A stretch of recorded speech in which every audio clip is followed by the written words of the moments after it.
A very good morning to all the cricket fans tuning in.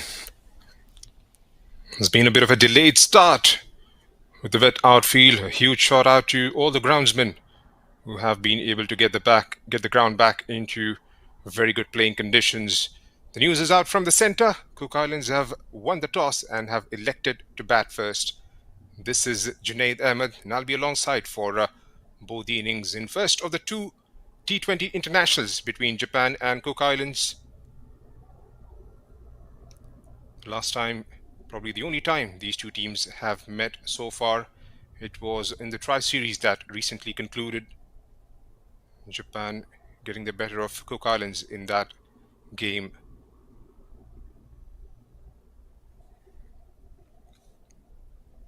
Here's how Japan starts this game. Hito Davis, Suzuki, Takashi, Ravi Chandran, Yamamoto, Hargrave Abe, Abdul Samad, Abhishek Anand, Miyauchi, Kato, and Drake.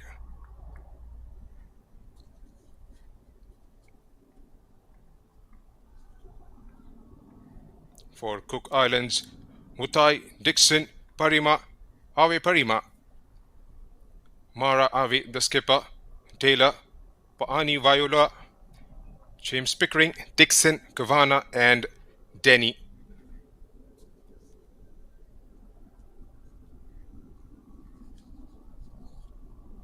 And one of the notable names that is missing is of the regular skipper of Japan, Kendall Karawaki Fleming, who sits out this game.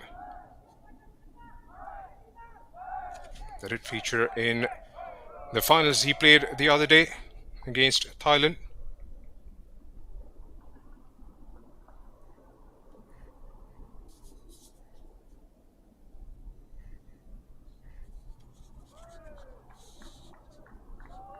Scored 34 of 43 in that fixture. A couple of notable names that are missing or have sat out in this game. And out come the two openers for the Cook Islands. They would want to make sure they have a good start.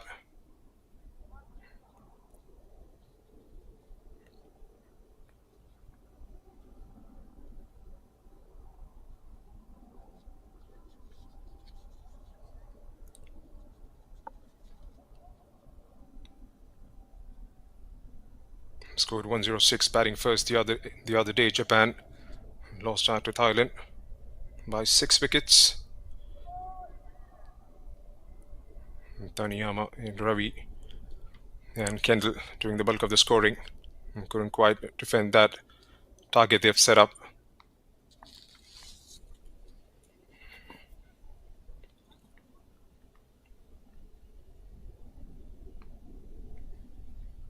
It's going to be a different day, a different sort of a mindset these two teams will be harder in the middle with. Japan wouldn't rest out, probably have been forced to chase down the target today.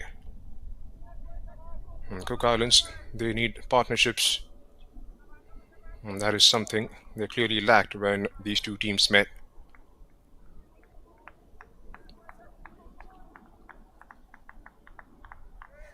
Abdul Samad with the ball.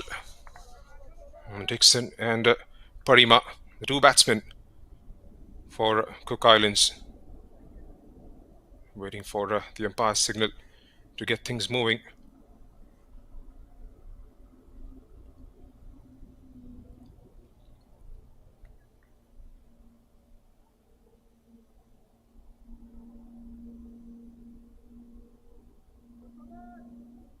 Okay, so if you're just joining us, we do have significant presence all across the social media verticals.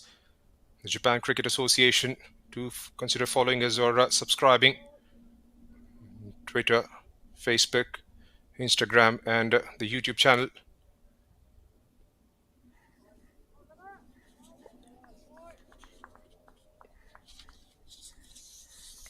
Something is not ready. It looks like we're all set here. First ball. Abdul Samad to Dixon. Touched wide and wide given by the umpire. And Cook Islands are off the mark here.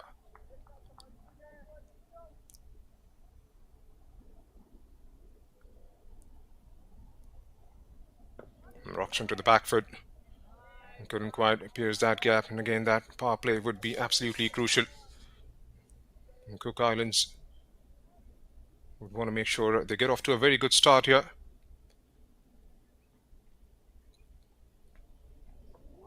Oh, he's knocked him over. Just the kind of start Japan would have wanted.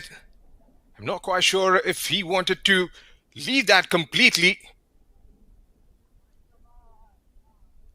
Missed the line of the ball and got his stumps knocked over.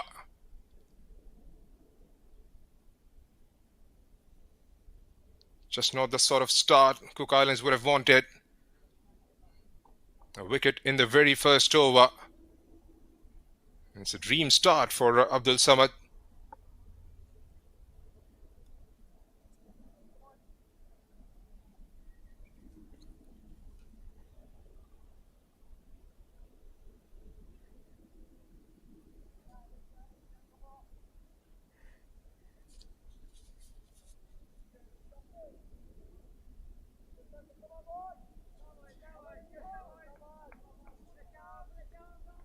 It's a late start, late by about 90 minutes.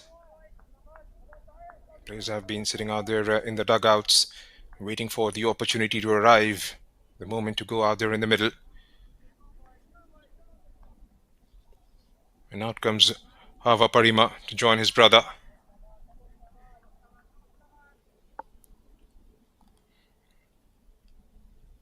And here goes Abdul Samad again.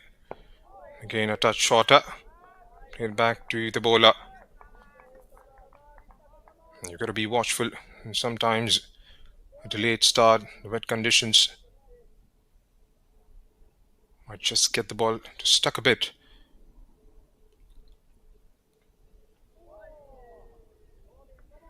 Has been a touch shorter in the over, but has been very effective. Hasn't given anything away so far.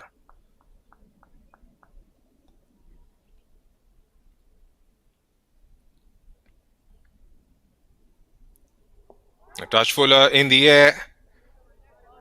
Took the leading edge. Wanted to play towards the onside. And the ball went completely in a different direction. Just trying to play well within himself here. Parima.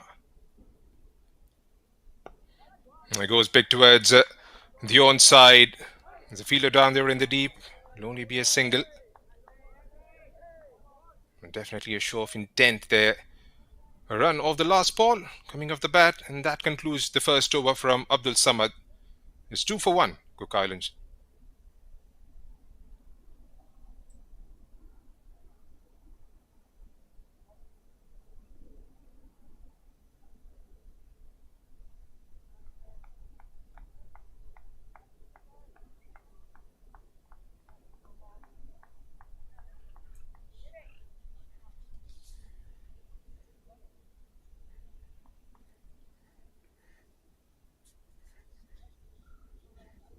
Now Parima will keep the strike.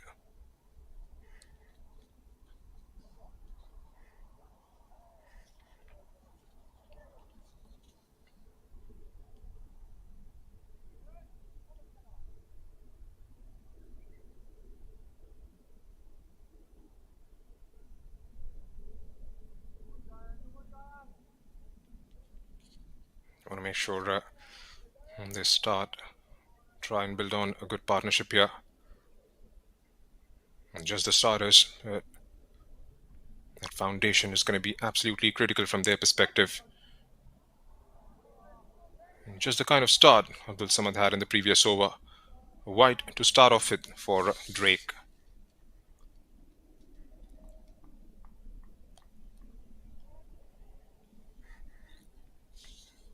Right arm medium coming over the wicket. Ryan Drake.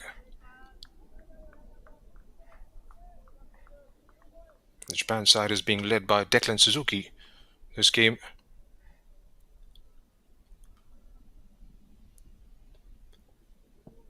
On the pads. Will steer across for a single. That was definitely straying down the leg side.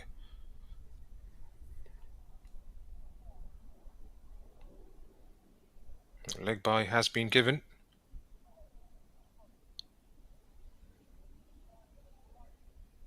There was no appeal from the bowler as well. It was absolutely clear. It was straying down.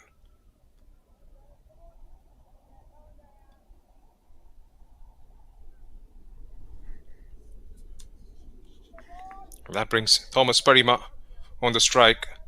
It was a no ball, mind you. And that's going to be a free hit. No opportunity for Thomas Parima to chance his arm straight away.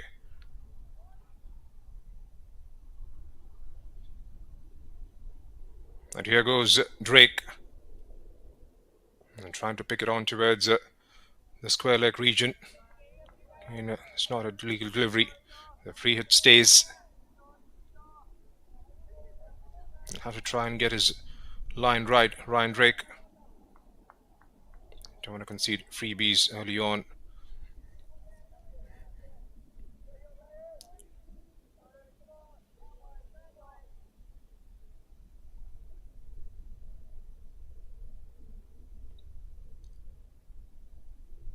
And here's Thomas Parima on strike. A touch shorter. And not coming onto the bat.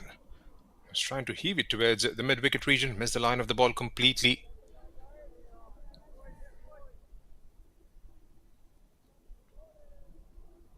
And had an opportunity there to try and free his arms.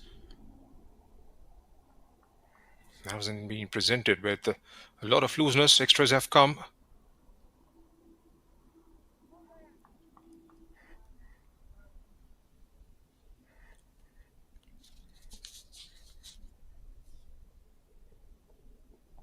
Again, feeling for the ball and trying to go reach for it. Keeping in those channels around about the off-stump mark.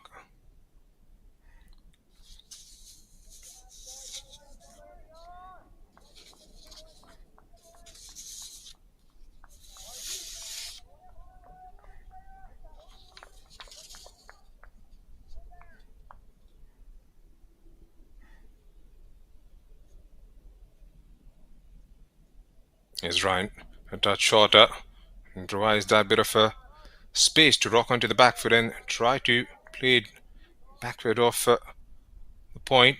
We've got a man there at 45, short 45. Couldn't quite get it through the gap. These two sides met on the 9th of May. Cook Island won the toss in that game and decided to field first. And Japan batting first could manage 105 in their allocated 20 overs. And couldn't quite bat out the full quota, bowled out for 19.3. And Yamamoto Lake in that fixture, scoring 33 of 27. Of course, it was a very good hand from Sabarish Ravi Chandran as well as Charlie Hinch and Makoto Taniyama. On the other side, Cook Islands couldn't quite going. But the leading scorer for Cook Islands in that game is out there in the middle. Another wide.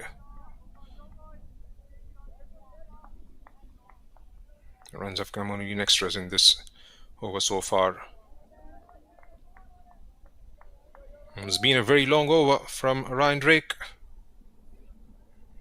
Definitely not the sort of start he would have wanted to his spell.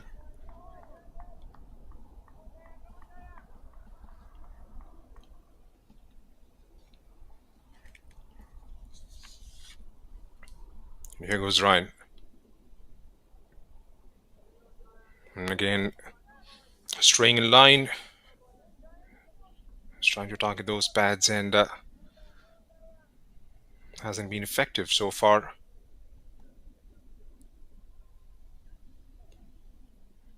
Still 3 legal deliveries to go in the over. From his perspective, want to make sure he's trying all those 3 legal deliveries and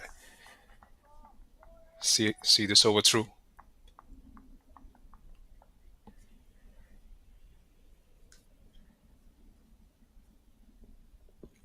On the pads this time, much better. There was a bit of an excitement in the air as soon as the ball hit the pads. Would have gone on to miss the leg stump. And taking his time, Thomas Parima.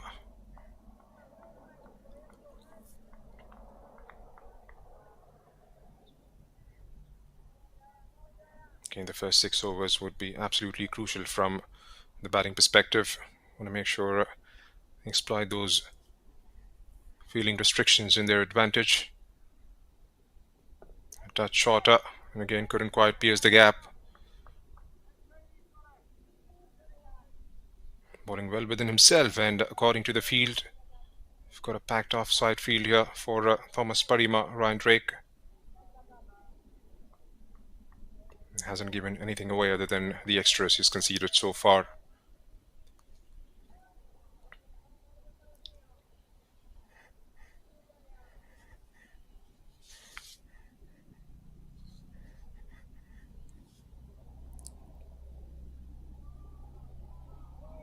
Again, feeling for it. Again, trying to go towards the point region, the point back and point region.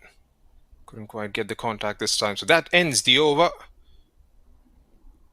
Cook Islands 9 for 1 after the end of the second.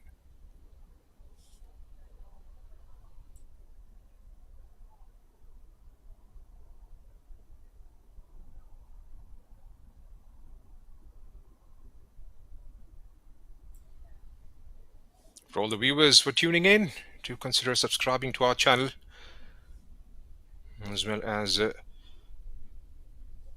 do have presence across all major social media platforms on Twitter, Facebook, Instagram.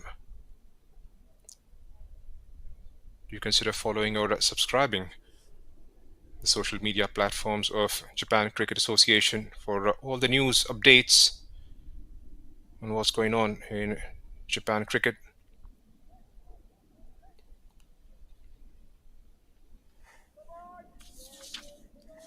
There's a change in the bowling. It's going to be Ibrahim Takahashi.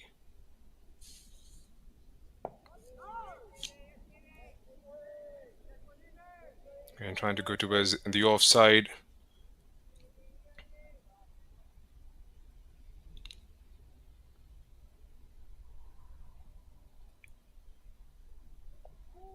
And stayed in the crease for that one and try to steer it towards the third man region. And trying to hurry himself onto the batsman here, Ibrahim. He's got those off spinners. This one pushed quicker through the air. He's rushing through his overs, Ibrahim Takahashi. I'm trying to work towards the onside this time, and again struggling to beat that gap. There hasn't been any freebies so far, any looseness that Japan have presented to the Cook Island batsmen. And this time hit hard, straight towards the bowler.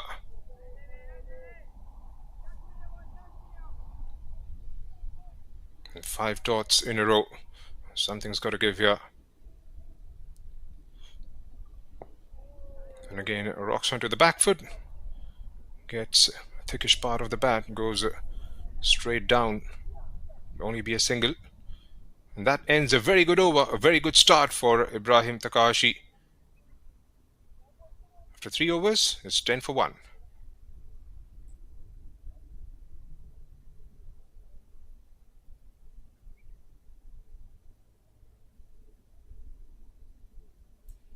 Lost almost 90 minutes for fielding the wet outfield, with a good part from the game's perspective. No overs reduced, still got a full game on. And 3 overs have been bowled in the power play. Can Cook Islands try and unleash themselves for the remaining 18 deliveries?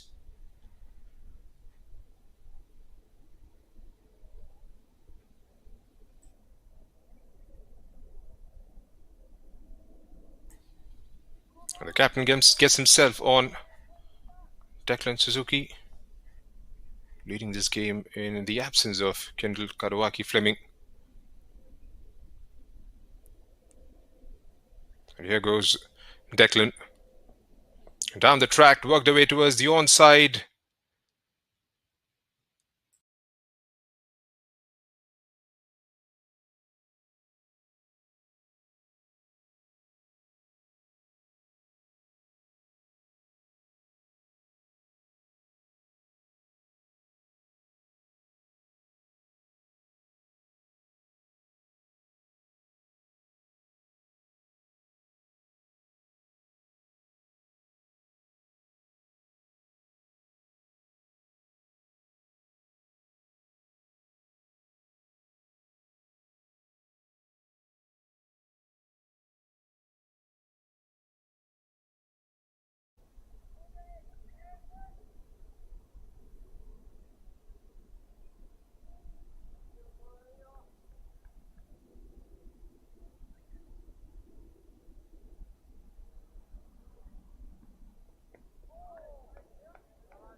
Apologies for the inconvenience. We've been facing technical difficulties slightly. We're back now.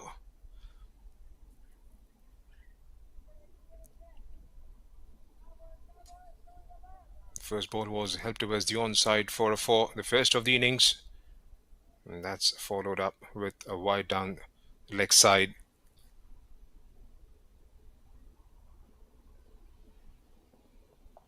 And short and into the batsman.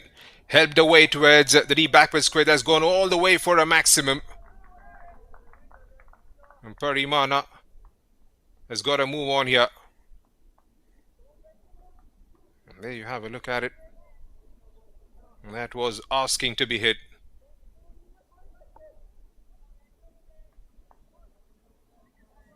And just the kind of over Cook Islands would have wanted. A 4 and a 6. And the first 2 legal deliveries. And straight away, you can see some movements down the leg side. Let's try to get the fielders in better positions. And this time, a touch fuller. They went for the drive.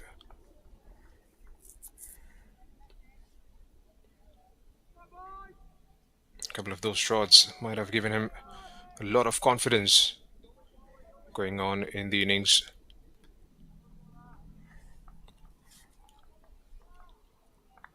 Now Parima has got himself to 12 of 14 deliveries he has faced. And Thomas yet to get himself off the mark. Picked up towards the onside once again. And just over. Looks like he did get some part of his hand to it. And still wait for the umpire's signal. It's a 4 given. Well, he looked interested right till the very end there. And again, picked up beautifully.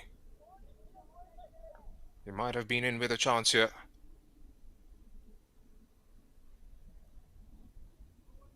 Has conceded 15 of the first 4 balls.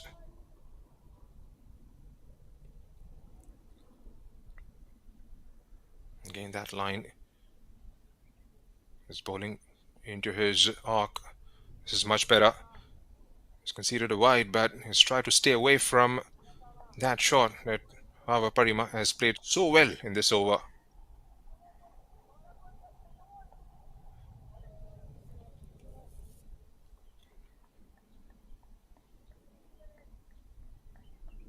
The sun is beating. It's a beautiful setup for a game of cricket.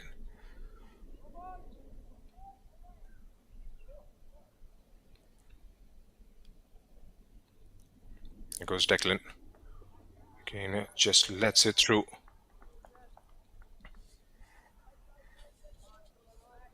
Game of cricket finding a new home here in Japan. I'm pretty sure with the introduction of cricket in the LA Olympics in 2028 is going to do a world of wonders for the development for inspiring the generations to come. Again on the pass this time, was trying to work towards the onside, but this one hurried up a little bit.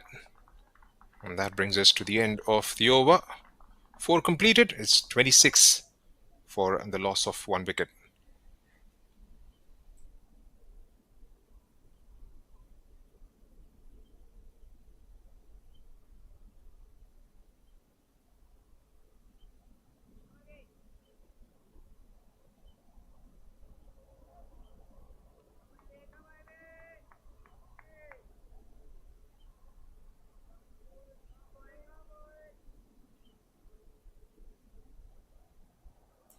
Ibrahim Takahashi is back for his second. It was a very quick over that he bowled. 5 dots and a single conceded. And that is something he would want to make sure doesn't give anything away here to the batsman. Right, Thomas Parima on strike. Again, couldn't quite find the gap towards the offside. There's been disciplined bowling so far against Thomas.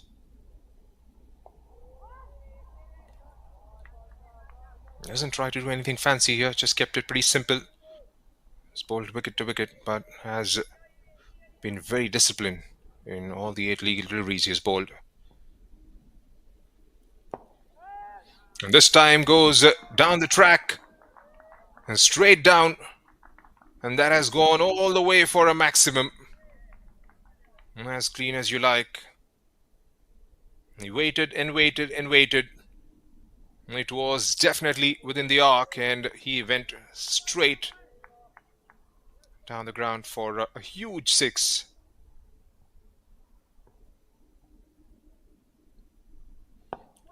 Down the track again, and this time towards the cover region. We'll get a 4. And these two brothers have definitely got to move on here. The score is 36. And there you have a look at it. And gives a bit of a shimmy, and then chances down. It beats the fielder. Looks like he's got something to it. And should be another couple.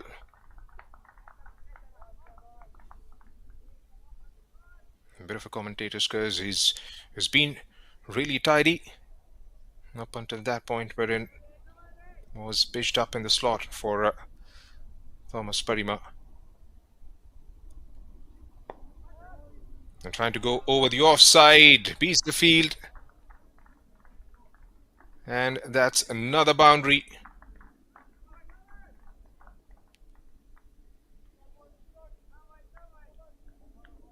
And 16 coming off that over. And with 2 very good overs inside the first 6, the score moves to 42 for the loss of 1 wicket. And still got 1 over remaining in the power play.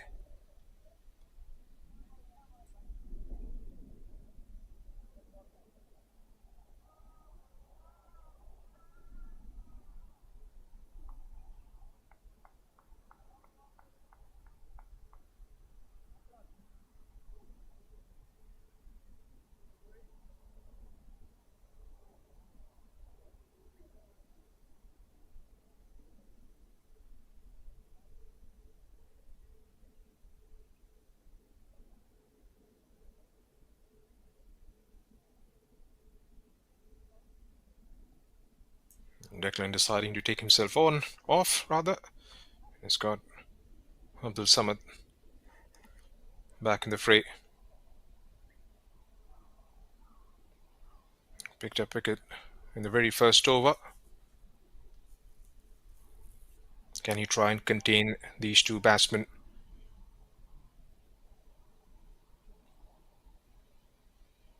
Here goes Samad. Watchfully played. I just want to make sure Parima doesn't do anything fancy, anything out of the ordinary. They've got the number of runs required for the kind of start they've had. And played with the horizontal bat towards the onside.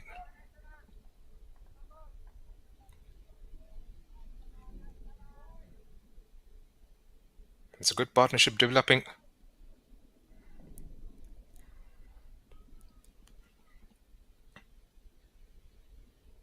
Onto the back foot and straight through onto the stumps.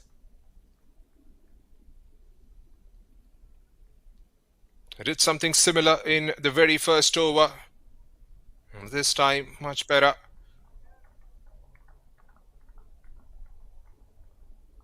Deciding to go through the offside, missed the line of the ball completely, and gets his stumps pegged back.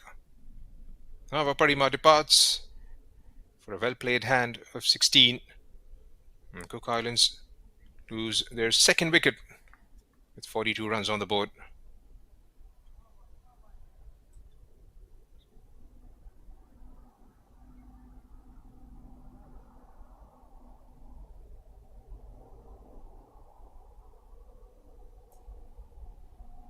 Just as when it was looking like a decent partnership was underway,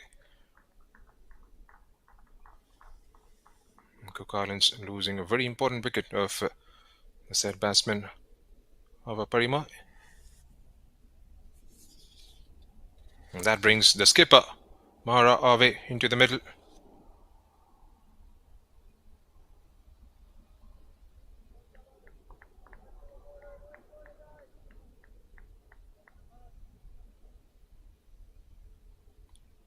Tall, powerful lad, and really strike the cricket ball. He's got a bit of a repair work to do, as Samad is enjoying a very great spell here.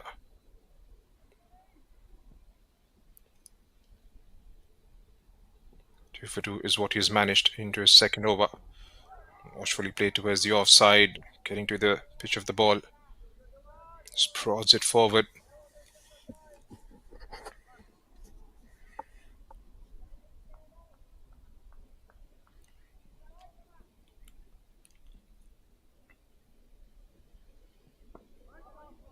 Again onto the back foot, trying to navigate that offside field. Haven't been able to hit those gaps consistently. And runs have either come in boundaries or haven't come at all. Again, pitched up, driven, and straight towards the mid-off fieldsman. Another successful over. A wicket maiden for Abdul Samad. He's got the figures of 2 for 2 in his 2 overs. And at the moment after the end of the power play, Cook Islands 42 for the loss of 2 wickets.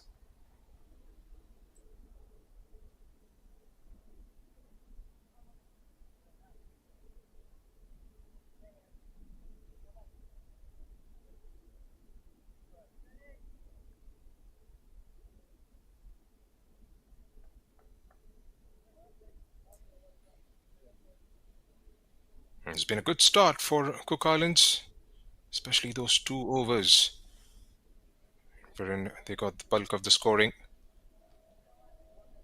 It's all about how they maneuver this innings from over number 7 to over number 15. Last time these two teams met and they lost the plot completely in the run chase. And this is a different sort of a game they're playing. Whenever they have seen those deliveries that were hittable, they've gone after it. It's all about game management at times, wherein you would want to make sure you keep the wickets in hand for the back end. And that is where experience comes into play. The likes of Mara Ave and Thomas Parima will have to try and take this game deep. Try and keep wickets in hand for maybe the last 4 or 5 overs. Here goes Benito Davis. And waits for it, trying to cut through.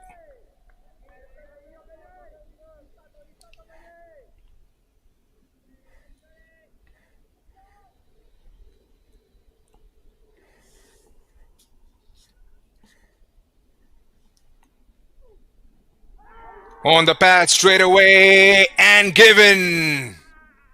That looked absolutely plumb. The umpire took a bit of a time, but then decides in favor of the bowler. Ben Davis strikes. And there you have a look at it. Trying to play against the line, and that looked pretty adjacent. Right in front there, Thomas Parima, and he departs. And a bit of a bother here, Cook Islands, losing both the set batsmen. 42 for 3.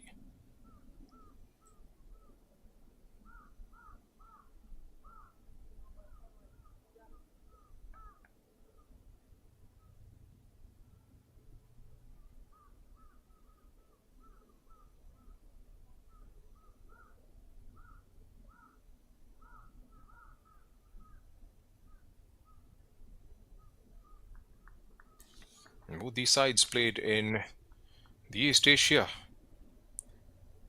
qualifiers. And that is the route towards the World Cup qualification.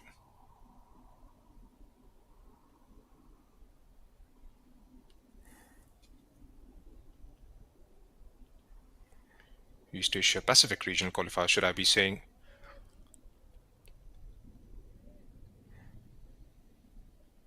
And under the chaperonage of the Japan Cricket Association, has been a pretty robust cricket structure, working right from the grassroots levels, the under 12 cricket blast, the under 15, under 19 leagues, the Japan Cup, the Japan Cricket League, as well as the Japan Premier League.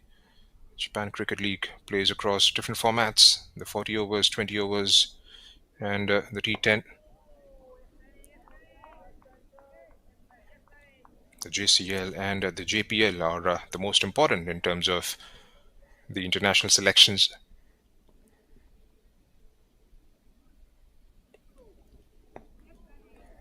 And likewise, for the women's cricket development as well, they've got a pretty much mirrored structure. Starting pretty early, under the age of 12, with the cricket blast, and then the introduction of the under 16, under 19 with this year. And of course, that has league cricket to go with it. The women's JPL as well as the women's Japan Cricket League. And that one hurried on to him. So Ben Davis completes a very successful over, a wicket maiden. And second in the innings. It's 42 for the loss of 3, going at exactly run a ball.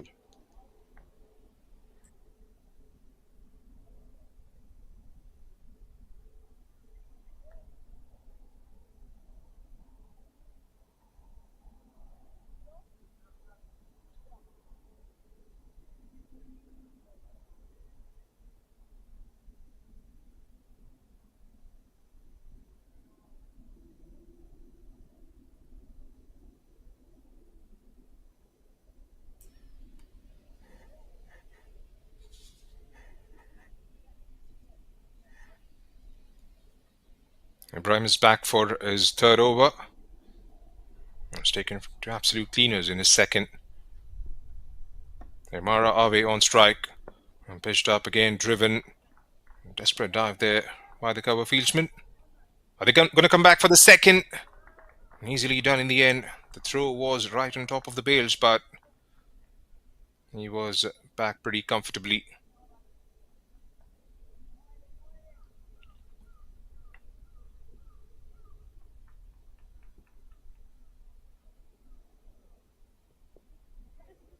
Worked away towards the onside. Another single. And that is something they'll have to try and keep doing. Rotate the strike. Try and get a good partnership.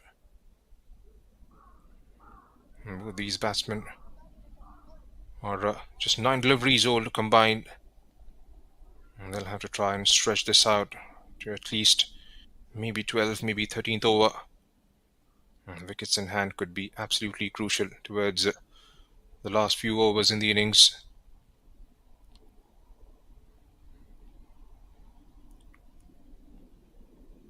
That one Sat back, starting to access the options towards the offside. Again, missing the line of the ball completely. Dixon. And this time gets something on it. Still couldn't quite get through the gap.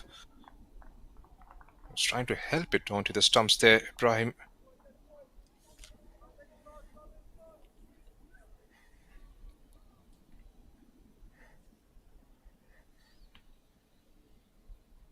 And that's what Wickets can do. Can put the brakes on the scoring rate. And that's exactly what has happened so far after the first 5 overs.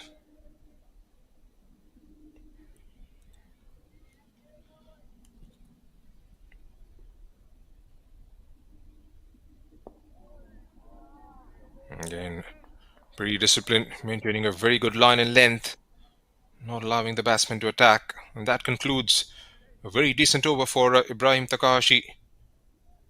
Just 4 coming off it, and after the end of over number 8, it's 46 for the loss of 3 wickets.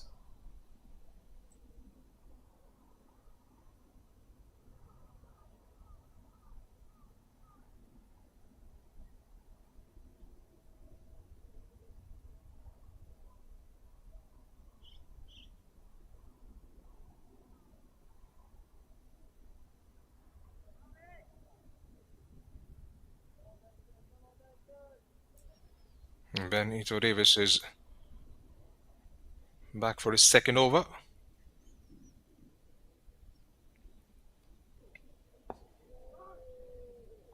And trying to tuck it away towards the onside, just wide of the short mid-on fieldsman.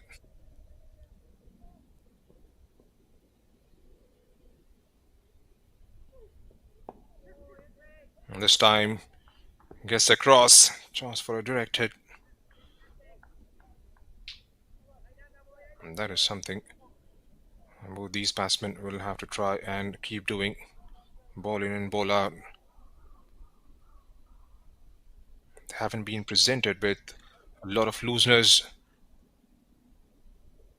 Get yourself in.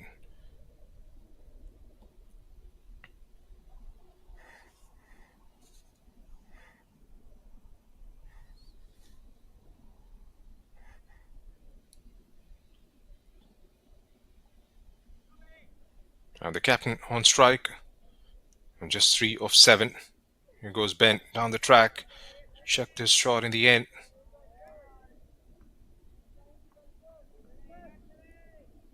And is more than capable of clearing the boundary at will. Mari Ave.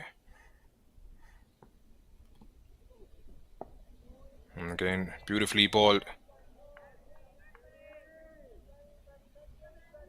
Wants him to come down the track, and chances on towards the long on.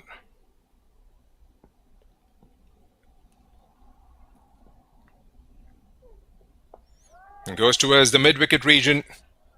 The fielder in place there. Scamper across for a single.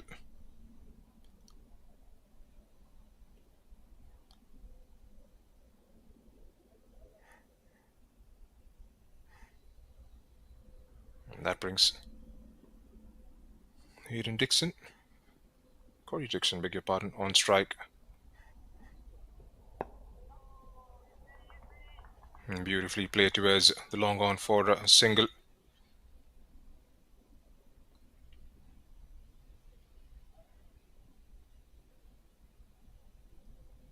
And just checking if that was the final delivery of the over. Looks like it is, and that concludes over number 9, 49 for the loss of 3 wickets.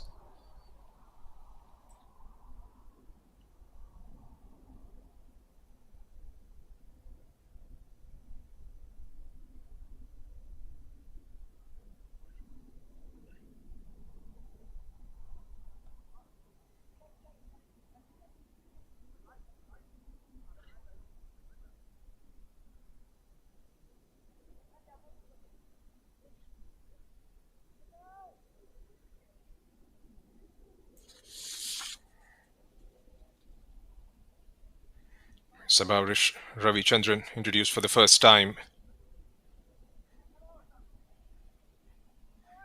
Had quite a magnificent game the other day. Unfortunate from his perspective, couldn't quite finish on the right side of results. Picked up 3 for 25 in his 4. And also played a very decent hand. Alright, a chance at the non-striker's end. And the batsman would have made it quite comfortably in the end. Picked up 3 for 25 in his 4 overs. Before that, very handy with the bat as well. In the lower middle order, 21 of 19. Wasn't enough to get his side over the line. Here goes Ravi. Down the track comes Harvey. His intent is quite clear here. Wants to try and target the onside.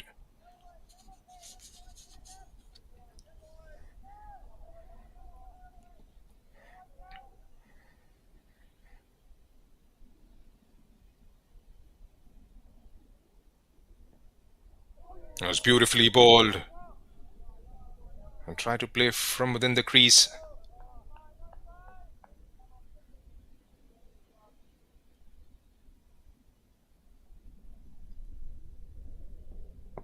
And touch Fuller. And goes towards long on. And that's the ploy, you see. He's trying to pitch it up. He wants the batsman to try and access that offside field. And try and get him out towards the cover region. Mara Harvey on strike. Beautifully ball again. And goes the other way.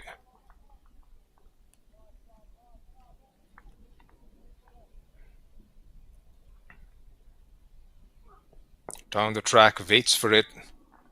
Doesn't get the connection right. Will get only a single. And Sabarish Ravi Chandran has rushed through his first over. So halfway through the innings, and it's 53 for the loss of 3 wickets, Cook Islands.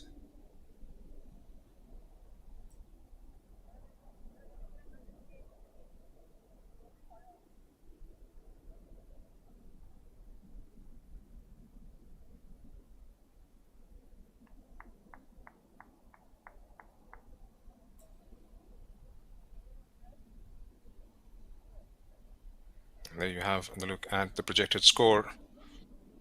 The way they are going at the moment will take them to 106. And that is something they scored when these two sides met on the 9th of May. 7 in over to 123 and then 9 in over to 143. They'll be pretty much happy if they can manage to get somewhere in between that 123 and 143 run mark. And there's going to be a lot of work that needs to be done in the last 10 overs. And that's the bowling card. Abdul Samad, the most successful of the bowlers so far. 2 overs, 2 runs and 2 wickets. 2 bowls in those 2 overs that he managed. Ryan Drake, 7 conceded in the only over he bowled. Ibrahim Takahashi, 3 overs, none for 21 for him. Declan Suzuki, the skipper for this game, has been expensive in the only over he's bowled. Ben Ito Davis managing a wicket as well. And Sabarish Ravi Chandran bowling the last over in which he conceded only 4 runs. And what looked like a very good start from Cook Islands' perspective. After 2 back-to-back wickets, it has put a dent to their scoring rate, but that has got to change pretty swiftly now.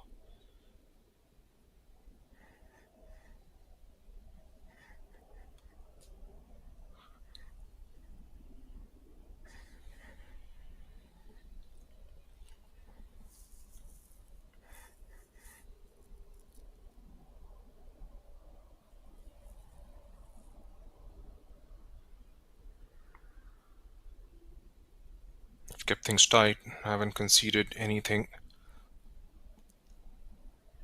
Been no half measures, no looseness from Japan.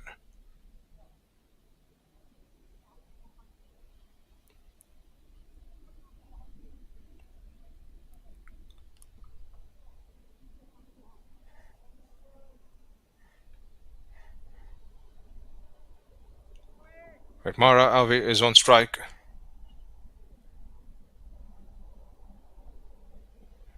Benjamin Ito Davis.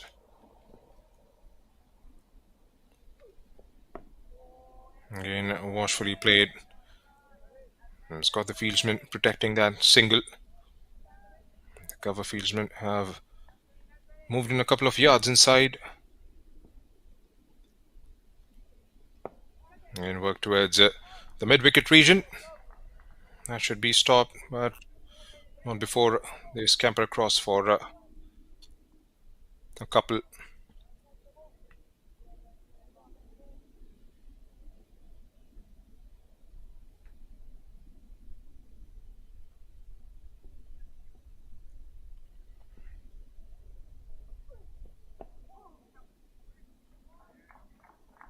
Yes, across for a quick single there to bring Dixon back on strike. Boundaries have dried up completely. Runs have been pretty hard to come by. It's just been in singles or twos. And someone will have to take responsibility from here on and try and get a move on as soon as possible.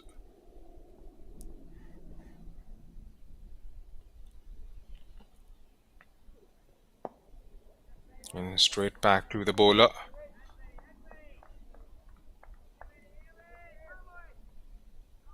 The spinners have fared well right throughout these 10 overs, taking out the 1 over Declan bowled at the very beginning.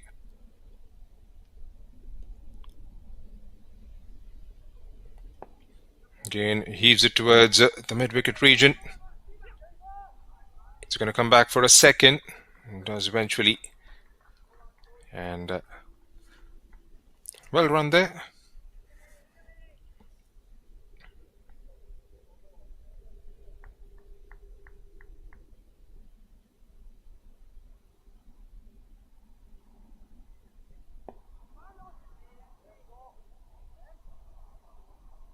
Couldn't quite get past the short mid. And that concludes the over.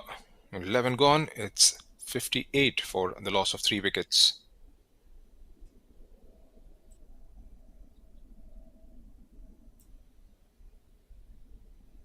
For those of the viewers who are tuning in, this is the first of the 2 T20 internationals between Japan and Cook Islands, coming to you live from the Sano International Cricket Ground here in Japan.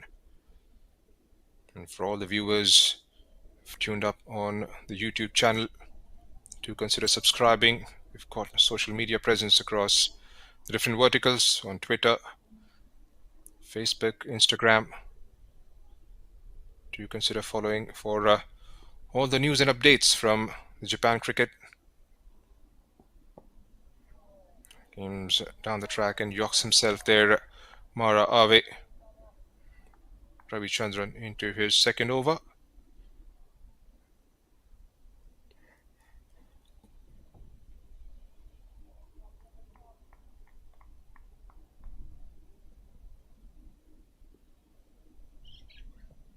Down the track, doesn't get the connection right. There's a long on in place, will only be a single. At least the intent is quite clear from the skipper. It's pitched up in his arc, he's going to try and go for it. It'll be very interesting to see how Dixon plays out Ravi Chandran.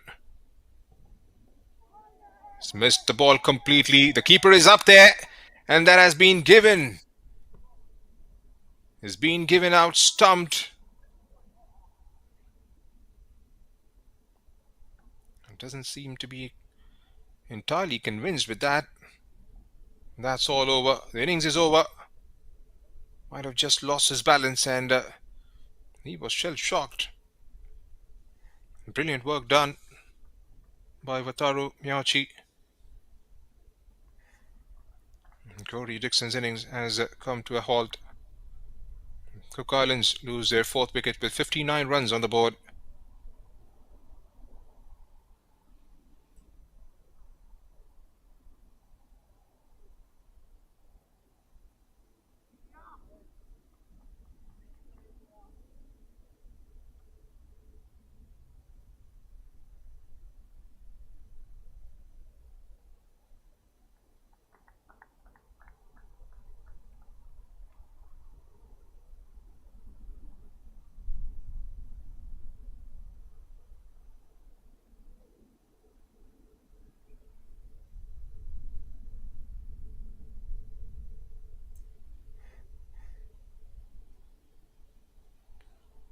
But Ravi Chandran is amongst the wickets now.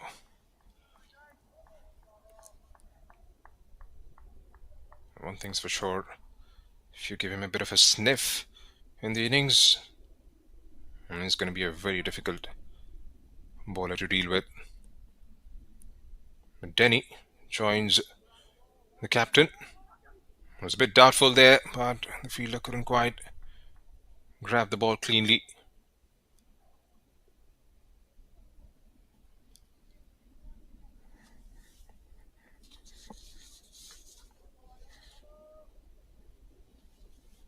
And what's going to be the strategy for Mara away from here on? A full toss, connected, and that's gone all the way for a maximum. He was eyeing for it, and his eyes lit up as soon as he saw that one.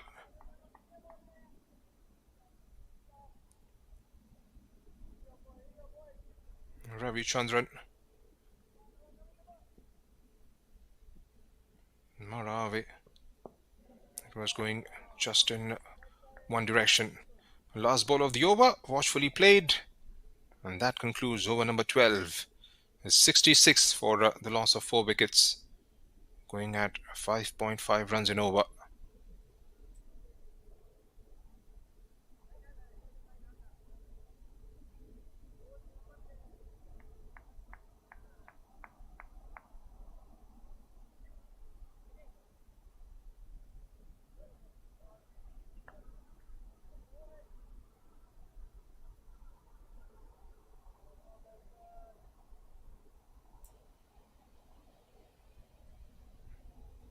Liam Denny is on strike.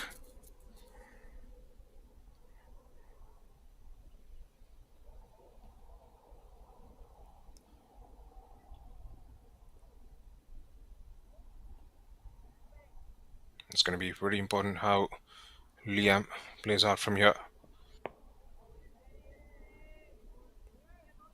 As you've got Mara Ave, who's trying to connect, trying to clear the field. And just want to make sure you try and get him as much of strike as possible. And worked away towards the square leg, the short square leg region.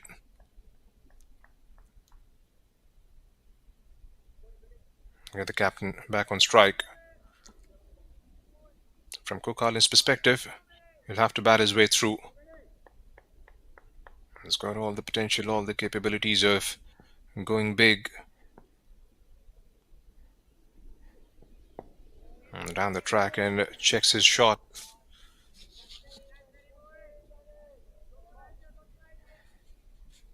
Born in Wellington, New Zealand, Mara Ave, the skipper, was the player of the series in Group A qualifiers in East Asia Pacific. That has been put away for another 4. That was ferociously struck. Was in his range, decides to go with it, and gets a very timely boundary. Reaches for it, drags it from round about the off stump mark, and bisects the 2 fielders out there in the deep on the onside. Again, waits for it, goes back. It's clever bowling. He's anticipating Marave to come down the track. He's trying to be away from his hitting zone.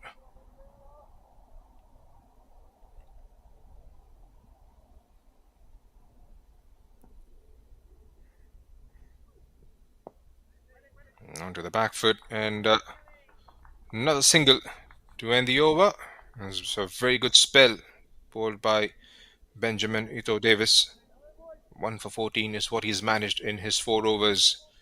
72 for the loss of 4 wickets after the end of 13th over.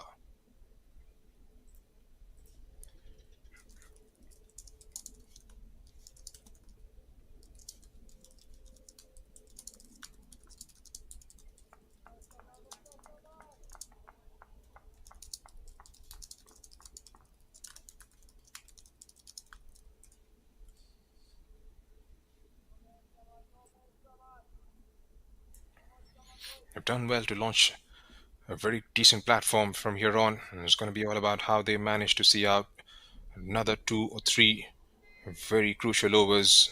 Cook Islands, can they do that without losing any more wicket? Maybe get 20 or 25 in the next 3 and then really launch towards the back 4. Samad.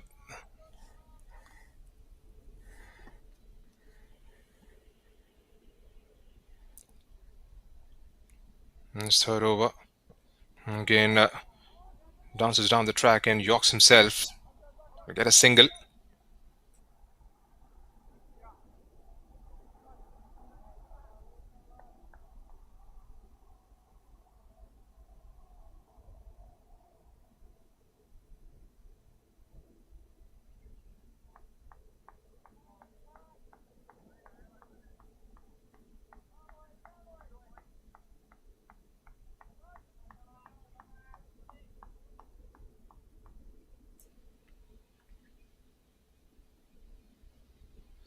A shot straight back towards Samad. And that one bounced just in front of him.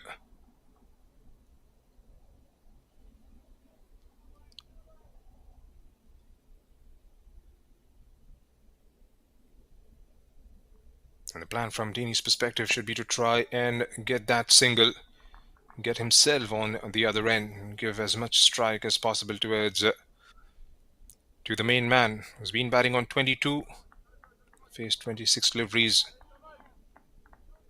has hit a boundary and a 6.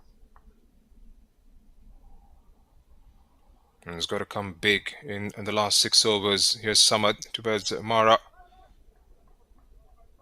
And play towards the deep mid-wicket region. Another single taken.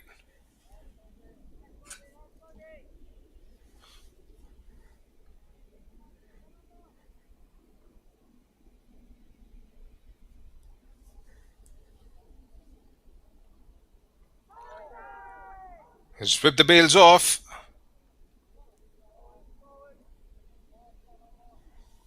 Nothing says the square leg umpire. That is footing grounder there. Dini. And that brings us to the end of another over. And 14 gone. Cook Islands are 75 for the loss of 4 wickets. Going a shade under 5.5 in over. And it's been a good disciplined bowling performance so far from Japan. And Cook Islands have struggled to get things moving. They've managed to stick a bit of a partnership here between Mara Ave and Liam Denny. One of these two will have to go really big right here, right now, to try and get themselves into that 135, 140 run mark.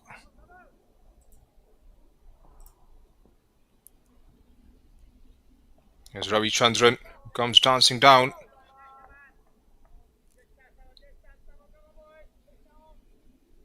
Lost the side of the ball completely there.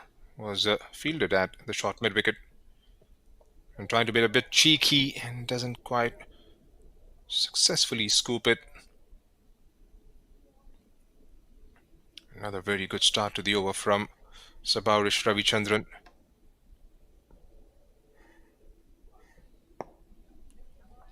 And this time gets single.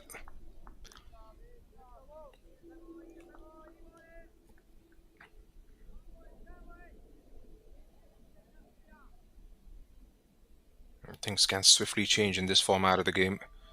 A couple of very good overs. You are ideally looking at something in the range of 135, 140. And for that to happen, they'll have to try and get a move on right here.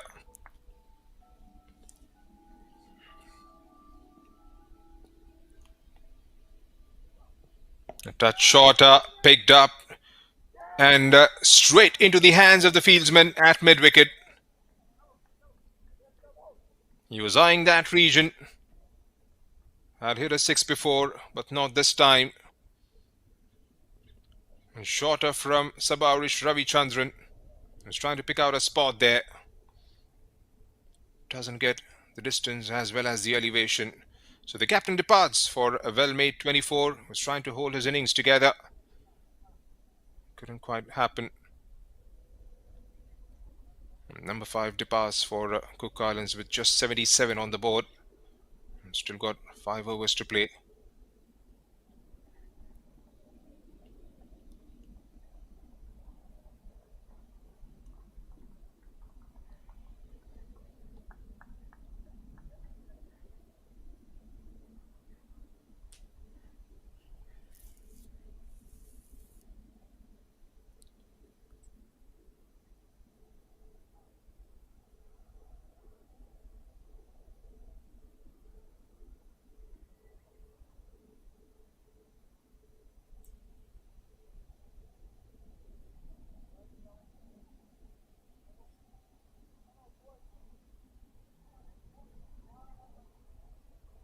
A very disciplined bowling performance from Japan.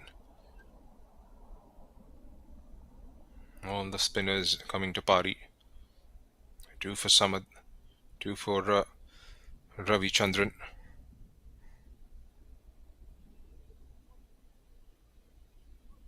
And Ben picking up a wicket as well. Right, James Pickering, the wicketkeeper, is out there in the middle, and he faces his first delivery. And stayed on the back foot.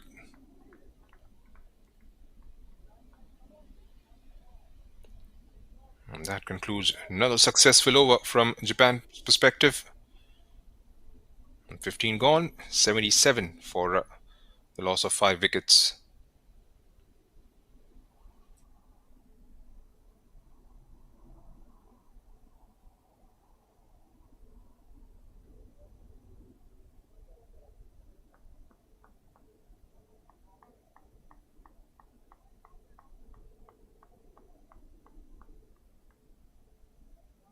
And there you have it right in front of you.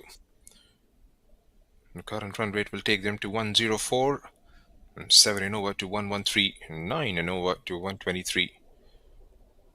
And that has drastically come down in the last maybe 7 or 8 overs.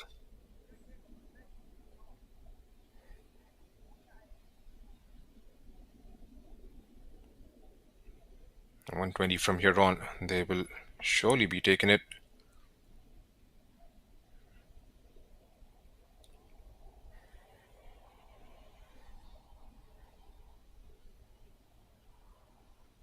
Alright, one of these two will have to go big here. James Pickering is just out there, is off the mark, and Liam Denny has faced 7 deliveries for his 4.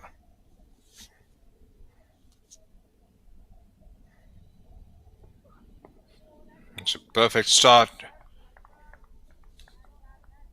for Kazuma Stafford. Alright, into the block hole. It's well played out in the end by James Pickering. I have preferred a lot many overs from the slower balls from the spinners.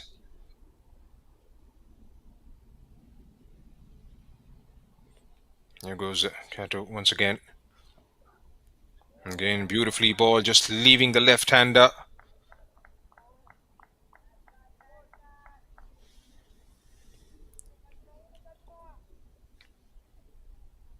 Just not giving anything away to the batting side here, Japan. Stuck to the right line and length right throughout the innings.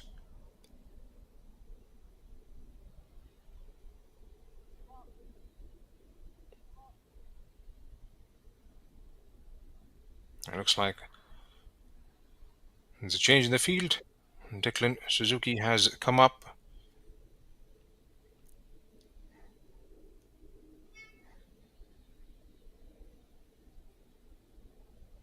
Gets himself into that short extra position.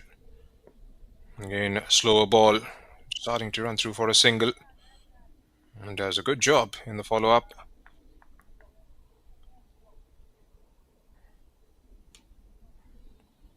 Kazuma Stafford.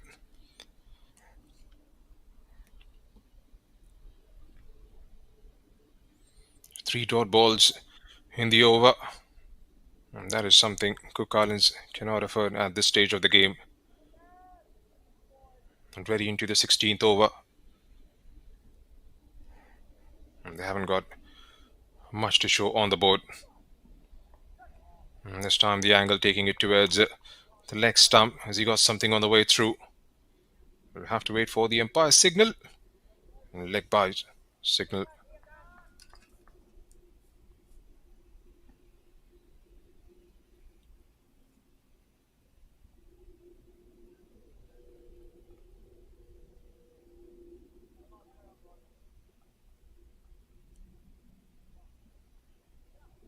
Okay, no runs off the bat in the first 4 deliveries.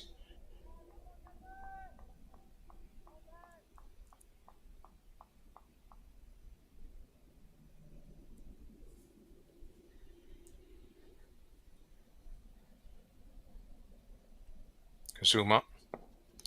And watchfully played towards the offside. Goes across for a quick single. Are they going to come back for a second? Decides against it. All right decision.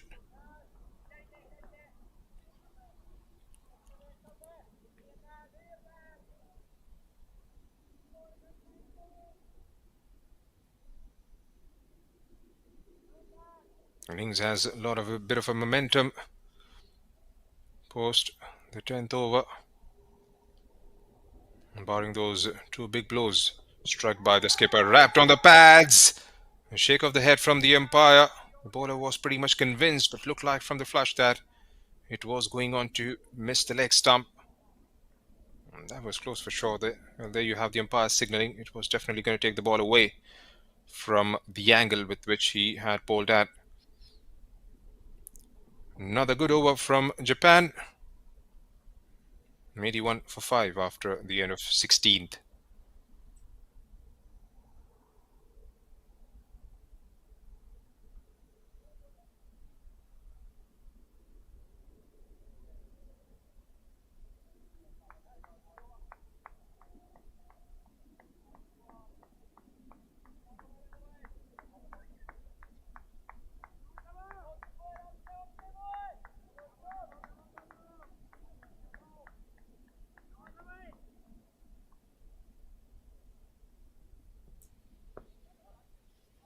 Goes on the back foot again.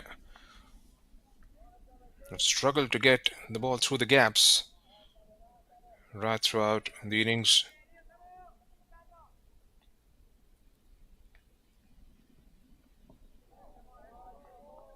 Again, doesn't quite connect it. Has been trying to pierce that gap towards the back bit of square on the offside.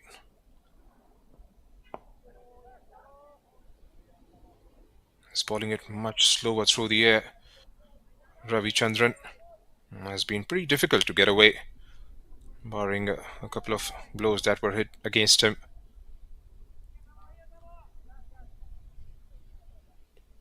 In the middle of a very good spell here for his side, following up of a very good performance the other day. Finished with the figures of 3 for 25 from his 4. And that was against Thailand in a losing cause.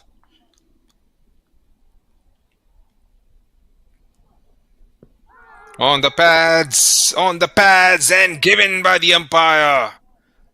3rd of the morning for Sabarish Ravi Chandran. And he strikes an absolute gold here. Was well flighted. Came half-heartedly on the front foot. Was trying to get it towards the onside and missed the line of the ball completely.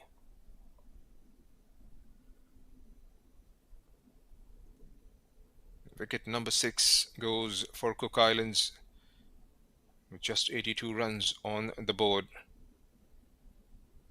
We've got about 20 deliveries left. Can they cross 100 is a question that we'll be asking from here on. A very good display from Japan once again.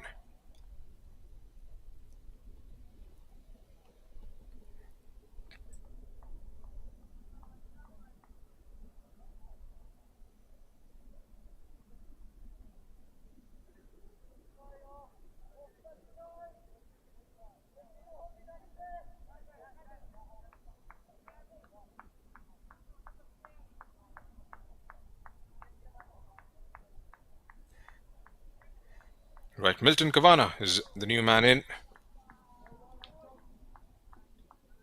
And some job to do towards the back end of this innings. And does he have something in him to try and take on Ravi Chandran? No, he doesn't. Goes past the defense of Kavanagh here.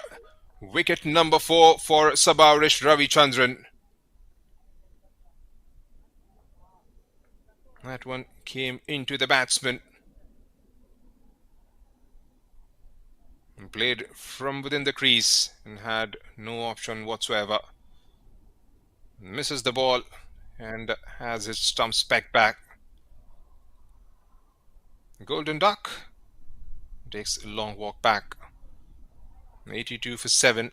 They are tumbling now, the Cook Islands.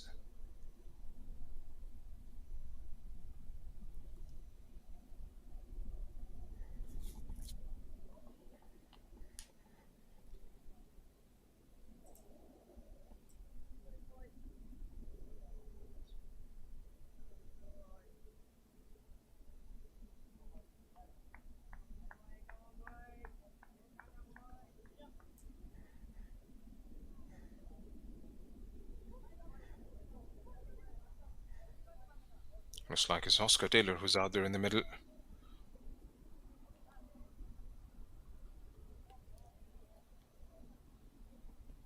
Right, hat-trick ball coming up. And Sabarish Ravi Chandran, 4 for 16. Last ball of his spell.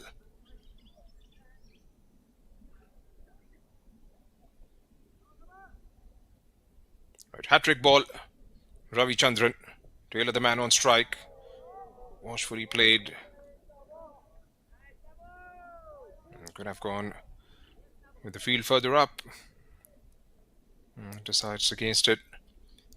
And that concludes a very successful over for Sabarish Ravi Chandran. A very good spell. 4 for 16 is what he's managed in 4 overs. 82 for the loss of 7 wickets is what Cook Islands at after the end of 17. Just got 3 overs remaining and 3 wickets.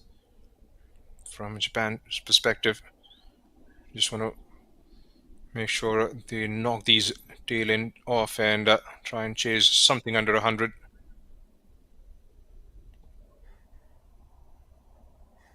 And there you have a look at projected score. The current rate 96, under 100 is what Cook Island's going to get.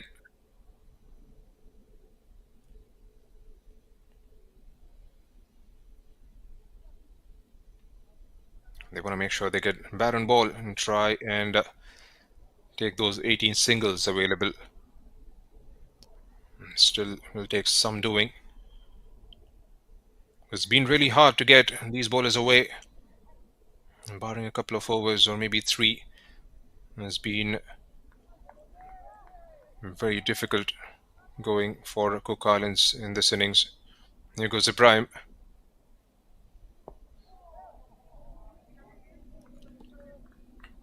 Comfortable single.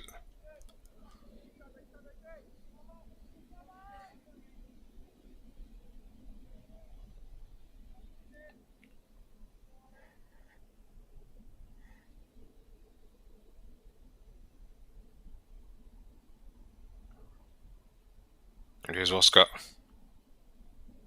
Yet to get off the mark, takes the thickish outside edge. Will get across for a quick single.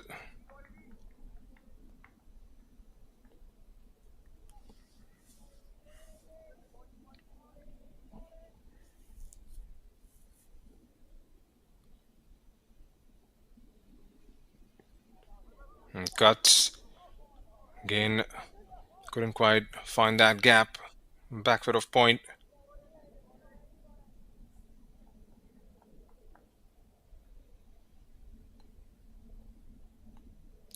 Three singles of the first 3 balls. And make that 4. Something consistent from the Cook Islands perspective.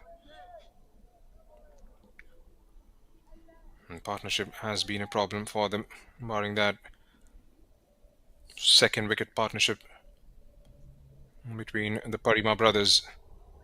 And right after they both went back, it hasn't been easy going for the Cook Islands.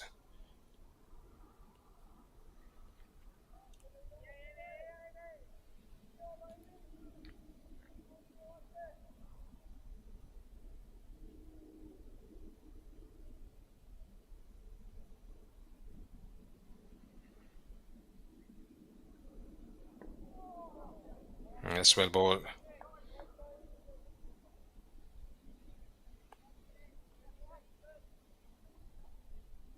So that's the end of Ibrahim Takashi's spell. None for 26 in his 4. And Cook Islands after the end of the 18th over, 87 for a loss of 7 wickets. And that scoring rate has come down even further. And 4.8 is what they are managing.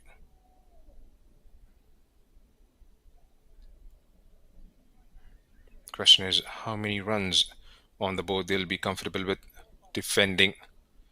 At the moment, it hasn't been a very good story to tell.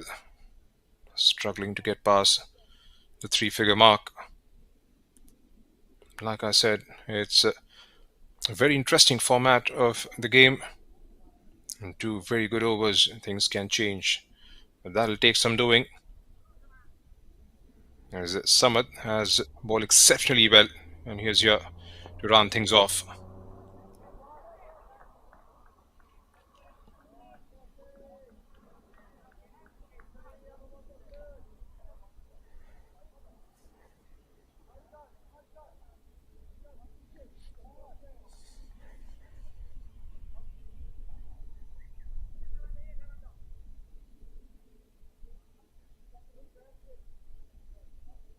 Again, making those alignments to the field, getting those fielders into the optimal positions.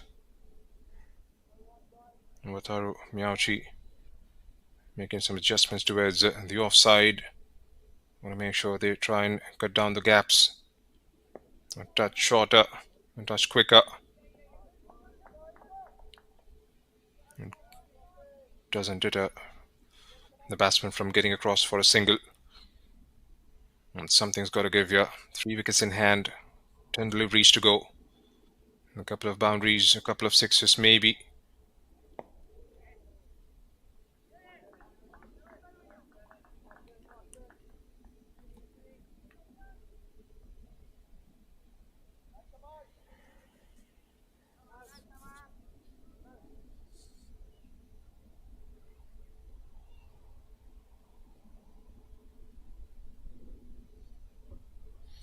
Down the track, waits for it. Doesn't get the timing right.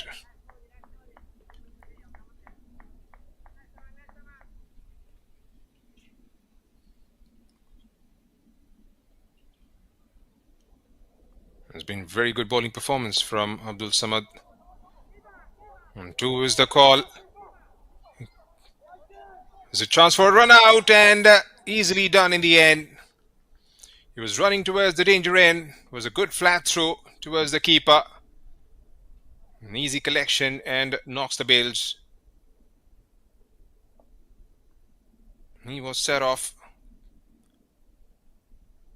And there you have it. Still had an awful lot to do.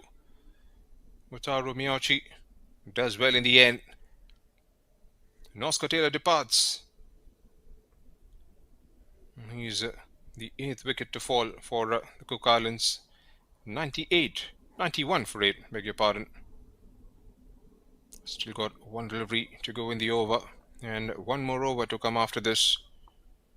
And can they try and see out those 7 legal deliveries here?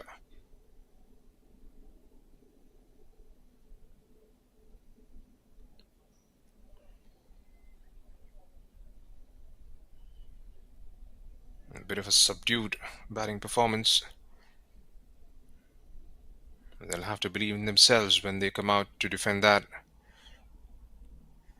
Because last time around when these two sides met, they did manage to bowl out the Japan side for 105 inside the 20 overs.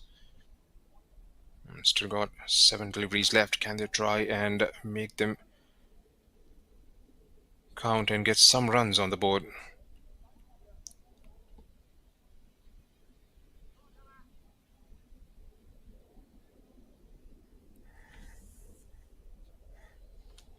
Paani Waialo, beg your pardon, is the man out there in the middle.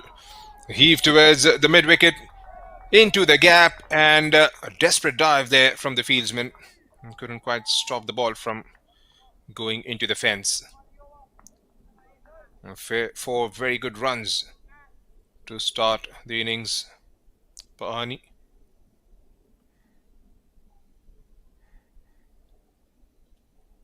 And that's the end of the over number 19. Samad concludes a very good spell, 2 for 13. His returns into the last over.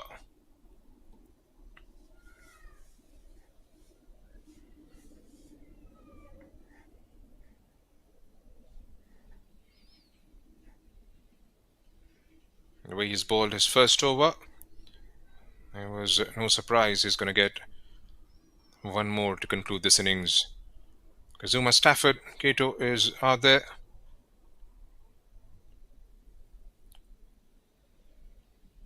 And he will have a go at James Pickering. He's consumed 14 deliveries for his 7. And slower ball to start the over with. Gets it into the gap. He's going to come back for a second. Chance to as a non-striker's end, but he was comfortably in. It's placed wide with the fieldsman. And then allowed that extra bit of time to get back pretty comfortably. A good start to the over. Can they try and target those 10-12 runs from the last 5 deliveries is a big question. Kato, in the only over he bowled, kept things pretty tight. Down the leg side, should be a wide, given by the umpire.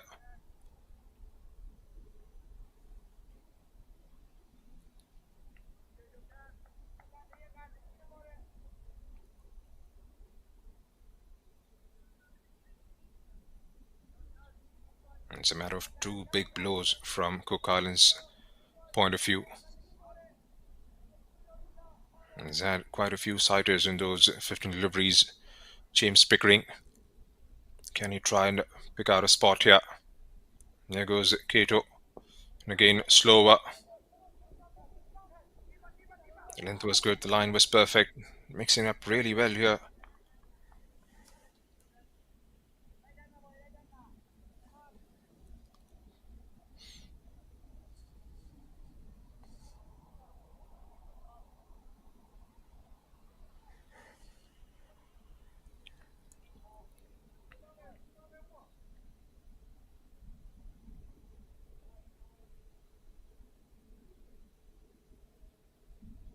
A quick exchange of ideas between Paani and James Pickering.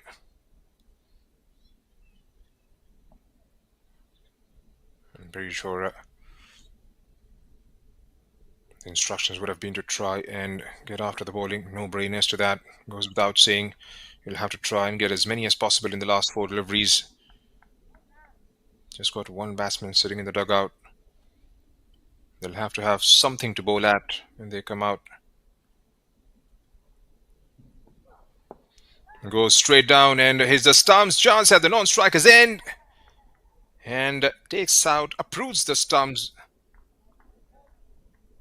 Good presence of mind there by Kato.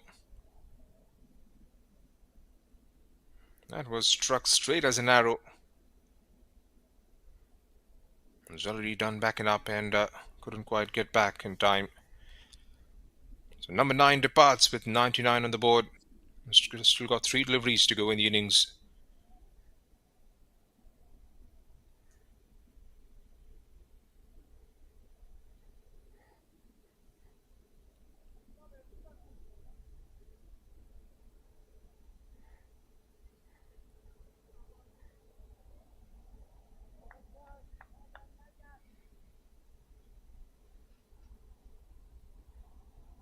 He's done well to contain the batsman in the last over. Kazuma again picked out from the off-stump mark and dispatched towards long on. Is he going to come back for a second chance at the striker's end? The throw was good.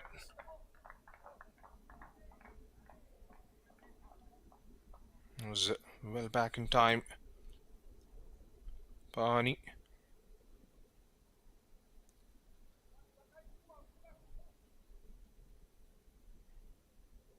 So 2 more added to the total.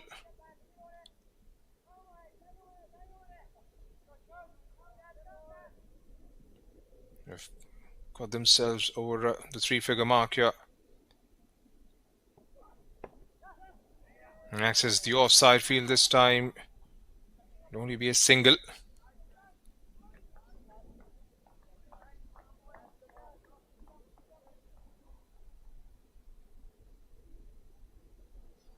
And 102.48. Now let me remind the viewers, the last time these two teams met a few days back on the very ground, Japan managed 105 for the loss of 10 wickets. Here comes the last ball of the innings. A slower one, helped away. Not carrying to the fieldsman. Are they going to come back for a second? And it was good running. And that just rounds off the innings for the Cook Islands. They managed 104 in their stipulated 20 overs. It was a very good bowling performance from the Japan side. A wicket in the very first over. Didn't concede anything away. Cook Islands had their moments in the power play. A couple of very good overs. Then 2 back-to-back wickets in the 6th and the 7th over. Put a break to their scoring rate. And from there on, and there you have a look at the scorecard.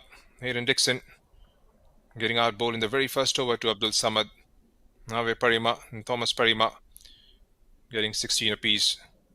Held on the innings together, but couldn't quite provide the sort of length they would have ideally wanted. Marave, the skipper, 21, a very handy contribution from him, coming off 31 balls. And from there on, has been single digits, except James Pickering, who remained unbeaten for 12 of 17 he faced. 13 extras in 20 overs. Cook Islands managing 104 for the loss of 8 wickets.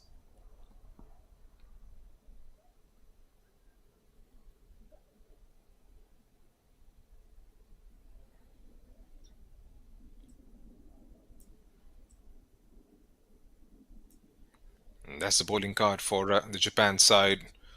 And tells you a completely different story. Abdul Samad, 2 for 13, going under 4 in over. Ryan Drake bowled a solitary over, conceded 7. Ibrahim Takashi was wicketless, and then for 26 from his 7. Declan Suzuki, the skipper, went for some runs in the only over he bowled. And Benjamin Ito Davis, 1 for 14, was absolutely marvellous, didn't give anything away.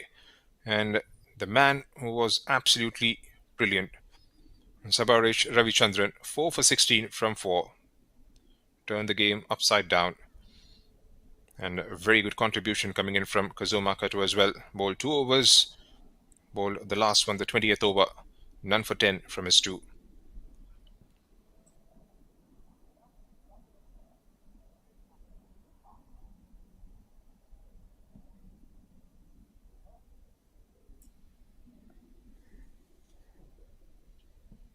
Right, that's the equation. Pretty simple under a run a ball for Japan when they come out to bat. Need to get 105 to win the first game of this T20I bilateral series.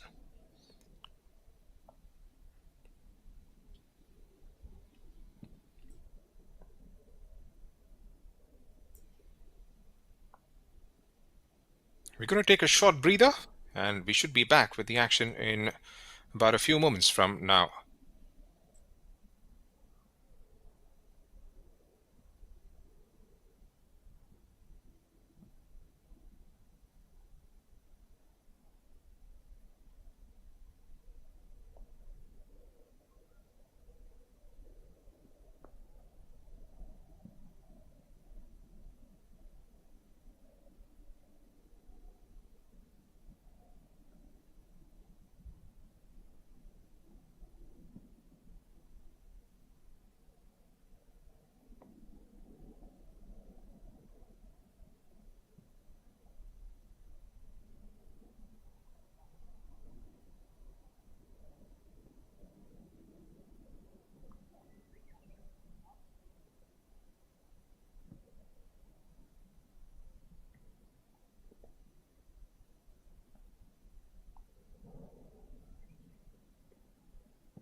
Welcome back to all the viewers, all the cricket fans who are tuned in for the chase of 104. 105 is what Japan are in pursuit of. It was a very good bowling performance from the Japan side, restricting Cook Islands for well under run a ball. And it's all down to the batsman now. It's a delayed start, mind you.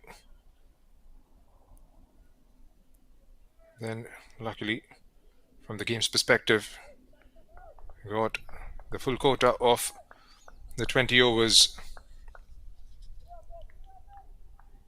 Milton Kavanagh will start the proceedings for the Cook Islands.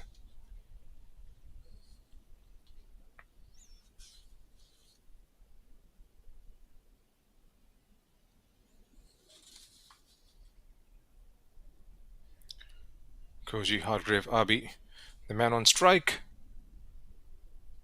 And he's got Yamamoto alongside him. Lachlan Yamamoto Lake.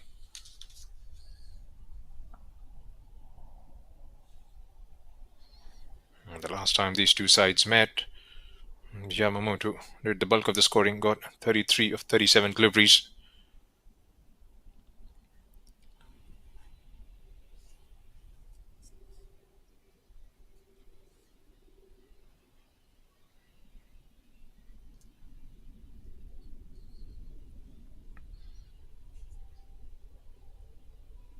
There's something holding us back here. The two batsmen stranded at one side, involved in a bit of a discussion.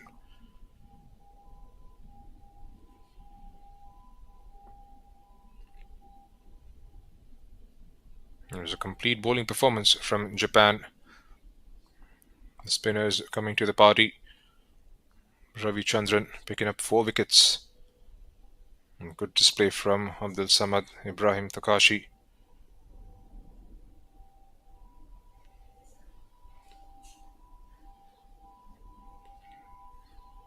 And from the batting perspective, Cook Islands, Thomas Parima, Ava Parima contributing 16 apiece.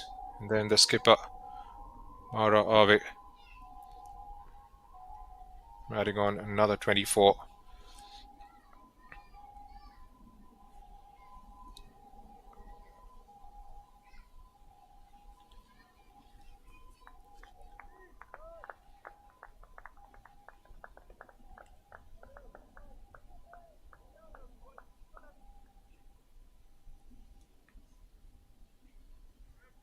They're all set. First ball. Milton Kavanagh, the bowler. Koji Hargrave Abi, the batsman on strike. In the slot, roll, that's bowling. First ball, he loses his wicket. A brilliant start from the Cook Islands. Just the kind of start they would have liked. That was definitely in the slot. Is out stump rather. Couldn't quite pick it.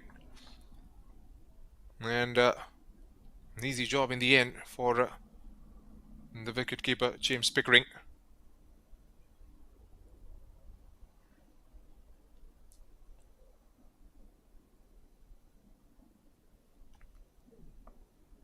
And just the kind of start Japan themselves got.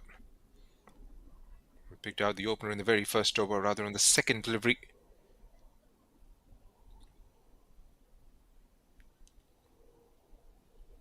And there you have it. They believe now, the Cook Islands. They want to make sure, keep it as tight as possible. Try and stretch this game. Maybe take it to the 17th, 18th over and then try and see how it pans out. Don't concede anything silly in the first 6.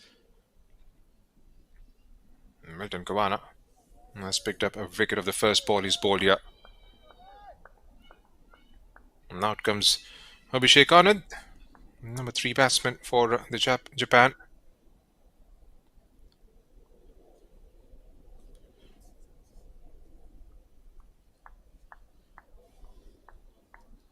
He's got responsibility on his shoulders now to try and stitch a partnership along with Yamamoto. And False start, is limping. Not the happiest of sights for the bowler and the captain.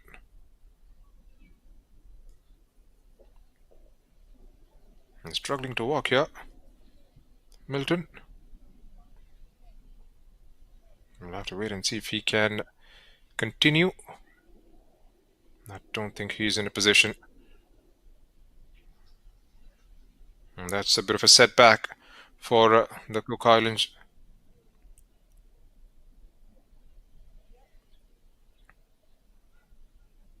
Looks like a muscle pull there.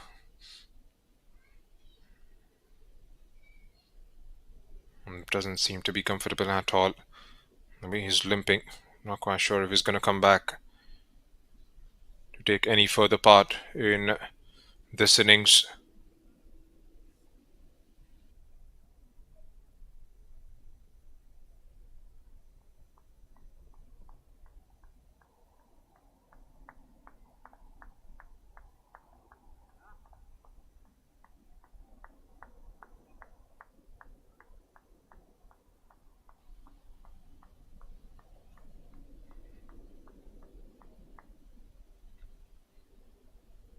And the small targets can sometimes be very tricky. And the captain will bowl the remainder of the over. Here's Mara Harvey. A slow one to start off with. And straight towards the leg side. Nudged across for a single. And Japan are underway.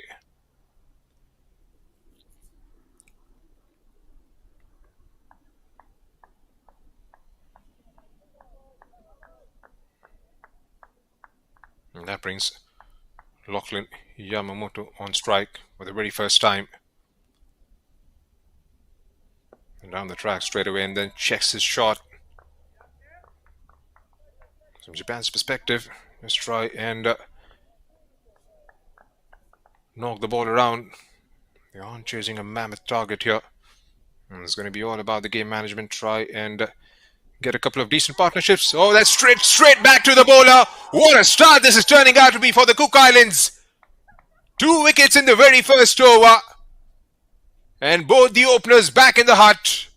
Is the captain this time who does the trick for the Cook Islands.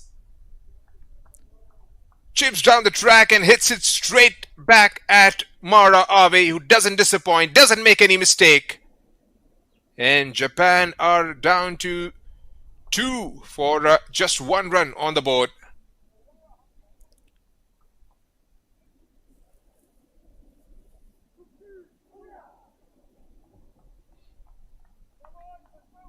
I'll tell you what, runs on the board, 2 wickets down in the first over.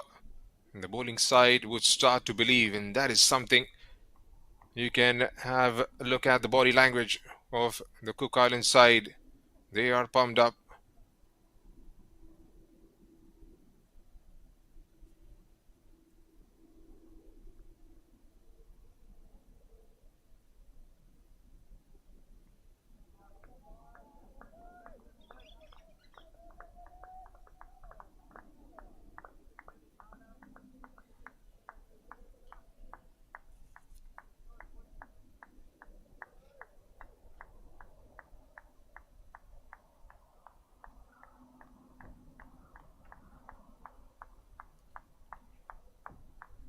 Ben Ito Davis joins Anand in the very first over. And full toss. And takes it on the half volley and gets himself off the mark.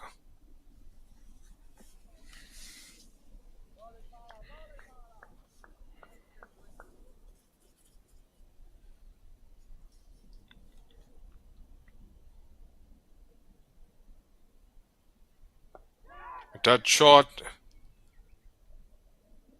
and taken on the bounce by the fielder at the deep backward square. And a very successful over comes to an end.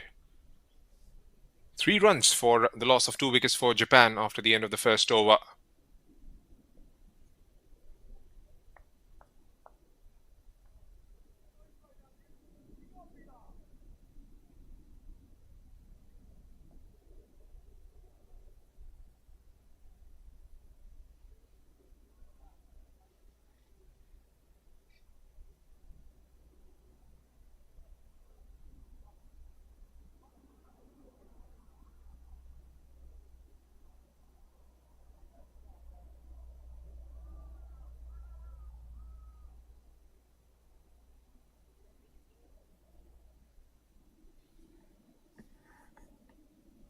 Repair work to do early on for the Japan batters.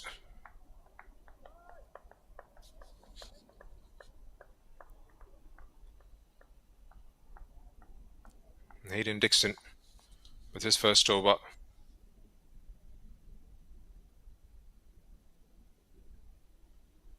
Pace on the ball is something the batsmen have enjoyed in the first innings as well. This is going to be something similar or a similar template in this innings as well. And starts off with the ball down the leg side and umpires with his arms stretched out.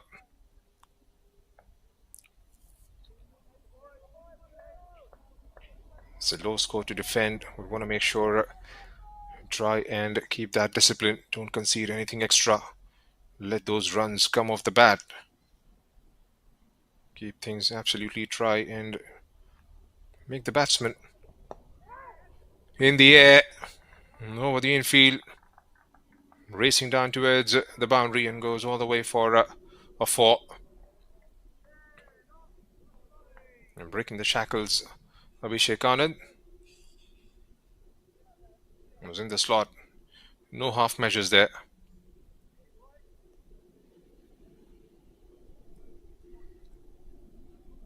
And that should make him feel a bit more comfortable.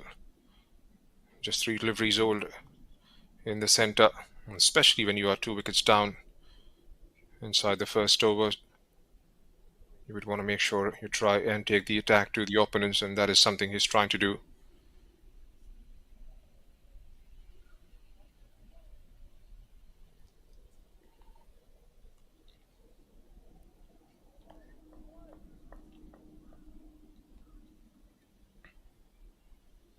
Here goes Dixon. And again down the leg side. And umpire gives it a wide once again.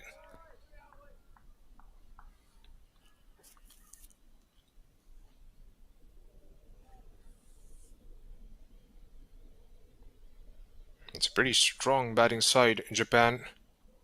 They are without their main man in the top of the order, Kendall Karawaki Fleming.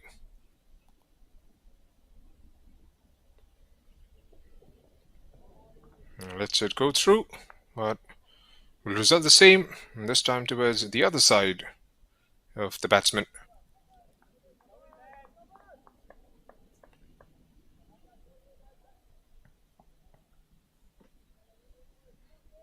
For all the viewers who are tuning in, this is the first of the 2 T20 internationals between Japan and the Cook Islands, coming to you live from the Seno International Cricket Ground here in Japan.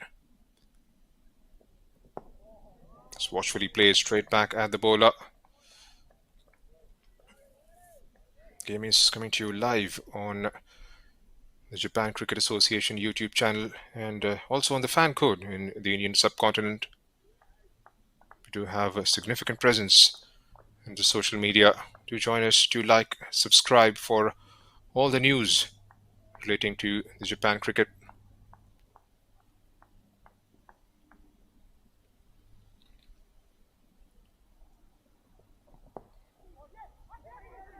Going for a quick single. Ends up sending an underarm towards the wicketkeeper. It's comfortably home there. Ben. It doesn't have to do anything fancy. Just try and rotate the strike as much as possible. A couple of decent partnerships of 30 each. They'll get home.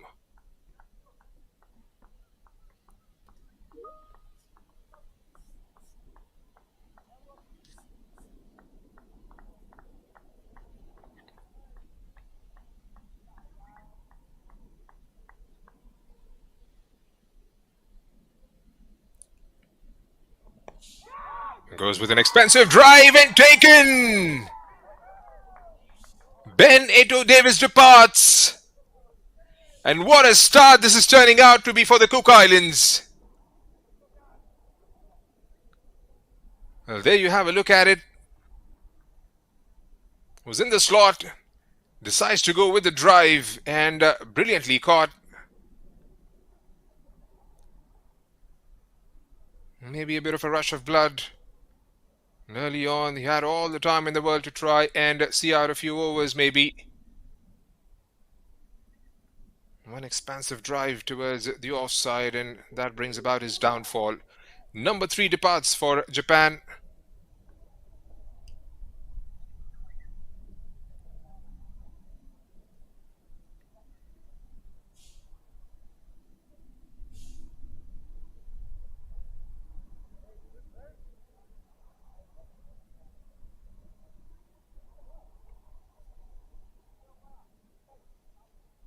Again, a build-up job now. 3 main men back in the dugout. And Sabarish Ravi Chandran was being absolutely fantastic with the ball. Has got a job to do with the bat now. Was definitely swinging in, but was not getting the right direction. Concedes 4th wide of the over.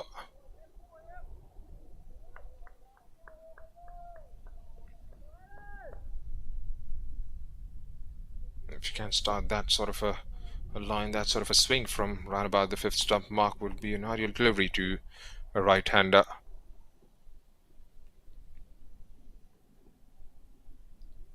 Here goes Hayden Dixon. Beautifully ball right into the block hole. Well defended.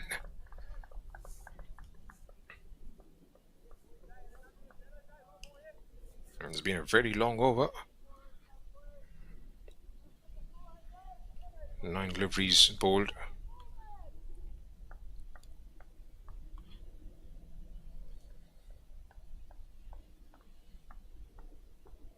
It's going to be very interesting to see how Ravi Chandran paces his innings. Will he try and knock out a few? It's a beautifully ball, leaving the right-hander. And this is turning out to be a magical innings in terms of the bowling for the Cook Islands. The 2nd over completed, long one. 12 for 3, Japan.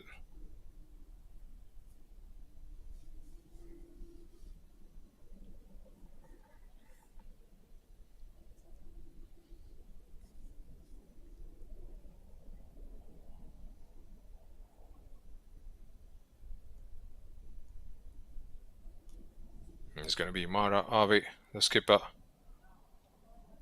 Get himself for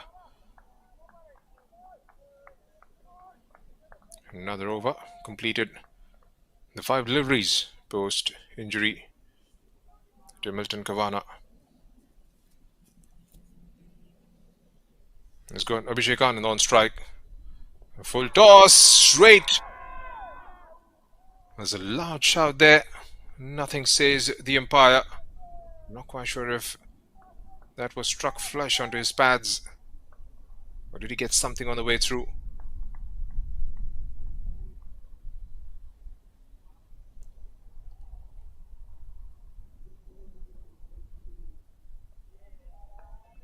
Just lets it go through. Again, we want to make sure he rushed through the overs. Mara Ave.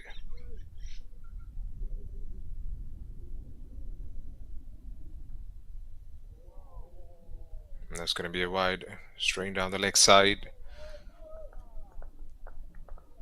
And 5 of the 12 have come from the extras. And that is something they'll have to try and desperately keep it out of the equation. It's just not happening for the bowlers as yet.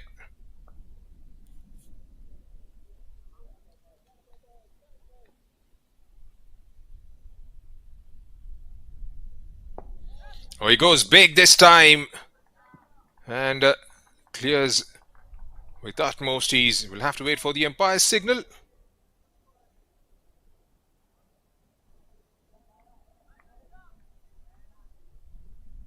I waited for it. It's pitched up and no half measures whatsoever.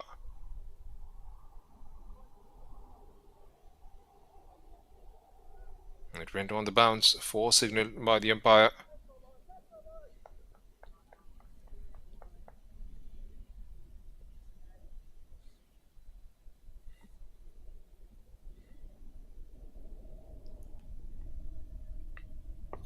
And again towards the onside. Fielder takes it.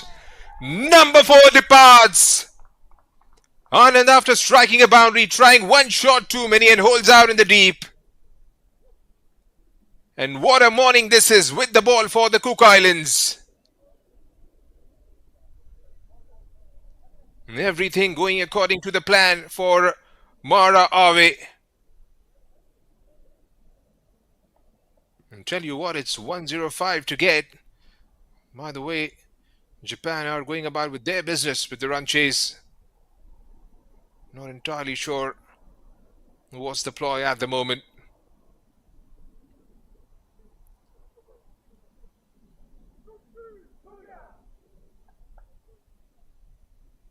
In the middle of a very good spell of bowling here, the Cook Islands.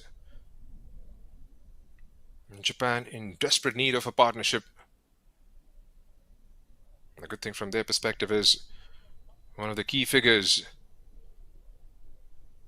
in their ranks, Sabarish, Ravi Chandran, are there in the middle.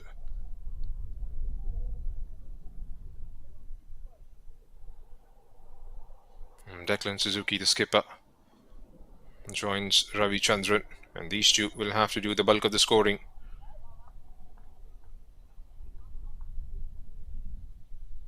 Has been a very shrewd customer in the first 2 overs. Mara Awe has got the fielders exactly where he wants them to be. Let's try to pitch it up to the batsman, asking them to hit him.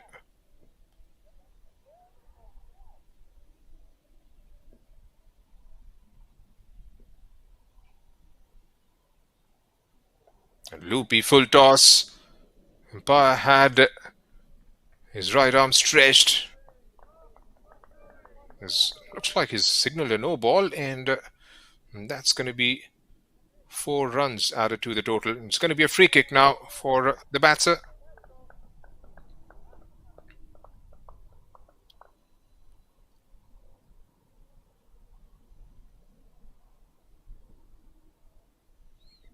There is free hit coming up. Doesn't get the connection. Missed out on an opportunity to try and work it towards the fine leg region.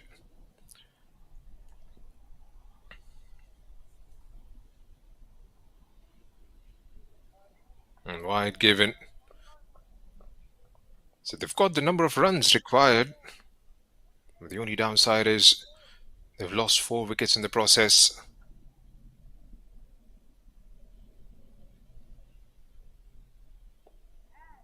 Connects, taken on the full and dispatched with absolute disdain. 4 more added to the total.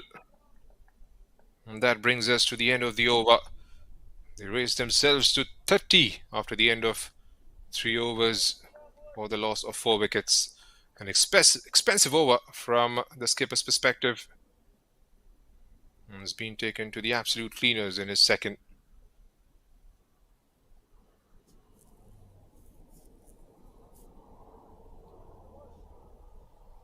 Looks like it's going to be Hayden Dixon. Will come back for his second.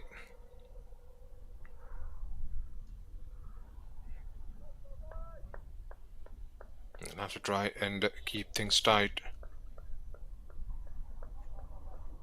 Cut down the extras as soon as possible. We can't afford to give away a lot of freebies, a lot of runs and extra deliveries to the opponent. Beautifully ball, going for a quick single, wasn't there. Just try and get a few dot balls, try and make the batsmen work hard for it. Cut down on the loose balls. There have been quite a few looseners. But it's been very good, impressive batting as well from Suzuki, Declan Suzuki, the skipper.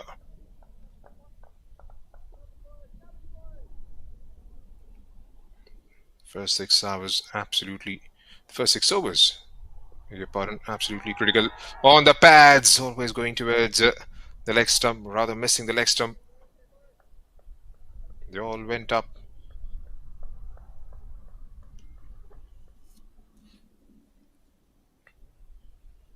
got themselves into sort of a position if they can try and break this partnership or maybe get both these batsmen out. And Cook Islands would consider themselves with a definite shout going deep into this innings.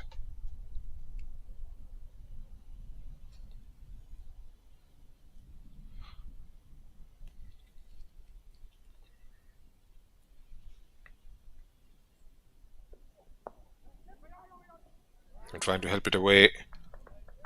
And left the guard, wanted to scoop it over.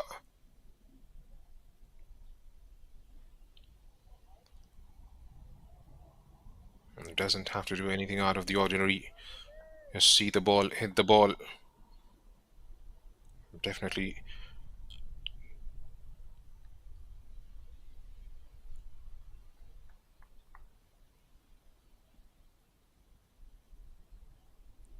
There goes Dixon. Again, beautifully ball. Not allowing him to free his arms. Keeping it pretty tight.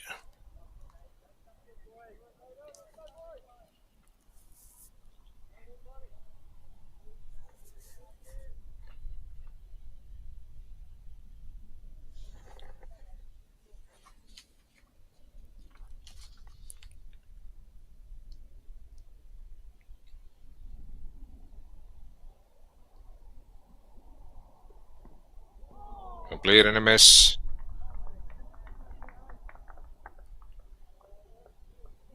Very good length this time from Dixon.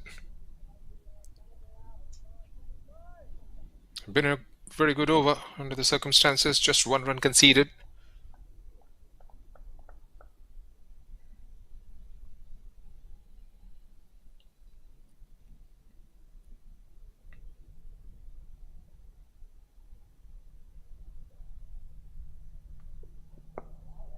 And watchfully played straight back to us. The bowler has a shy at the stumps. But the batsman was well within his crease. So that brings us to the end of another over. 4 gone. And the scoreline reads 31 for the loss of 4 wickets, Japan.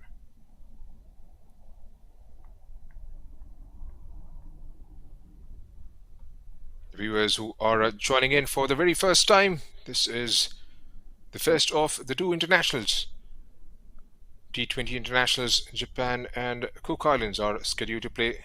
The first of them being played at the Sano International Cricket Ground here in Japan.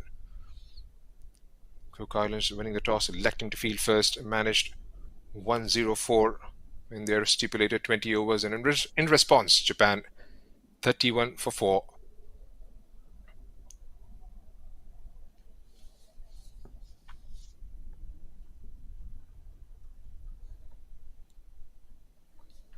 And Oscar Taylor with the ball.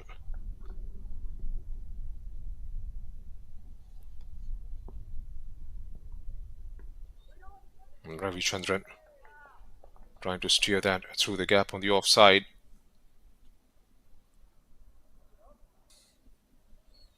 The game is growing thick and part in this part of the world.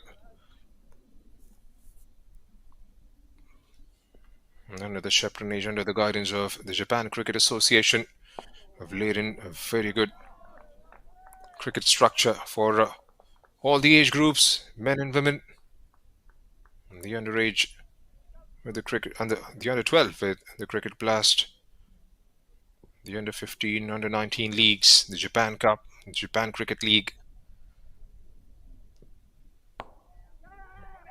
A chance for a run out at the non-striker's end. Hit the strums in direct. They all go up, but the umpire doesn't seem to be too convinced.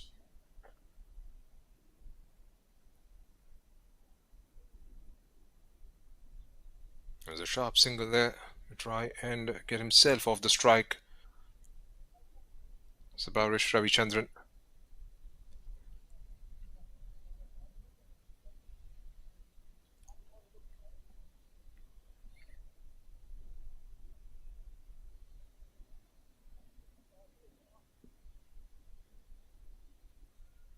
Here goes Taylor.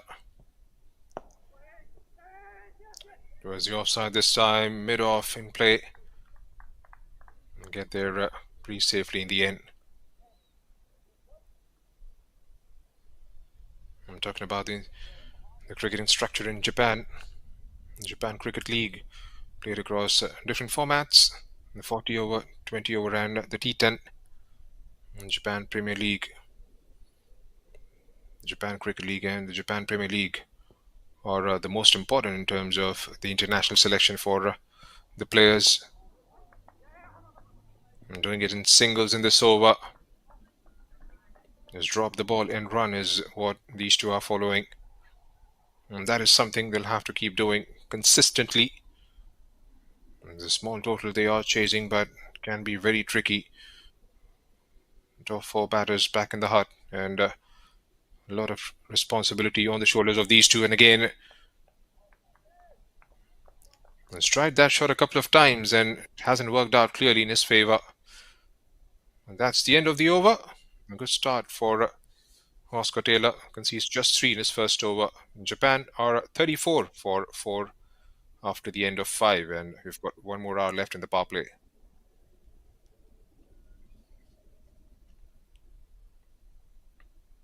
With the introduction of cricket at the Olympics in the Los Angeles Olympics in 2028, that should give the game a little more boost in this part of the world, inspiring a lot of young talent, a lot of youngsters. The structure is pretty much there for both men and women who are willing to start as early as 12 or under. And scores of leagues for women as well, with J Bash Social for beginners, J Bash Challenge for the hardball beginners, as well as the J Bash All Stars for the best of the domestic players, and then the Women's Japan Premier League and Women's Japan Cricket League.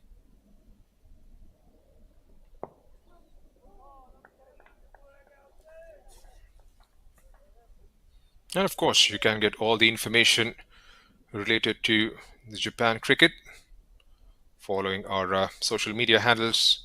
We do have significant presence across all the verticals, be it Twitter, Facebook, Instagram, as well as the YouTube channel. And do consider subscribing to our YouTube channel.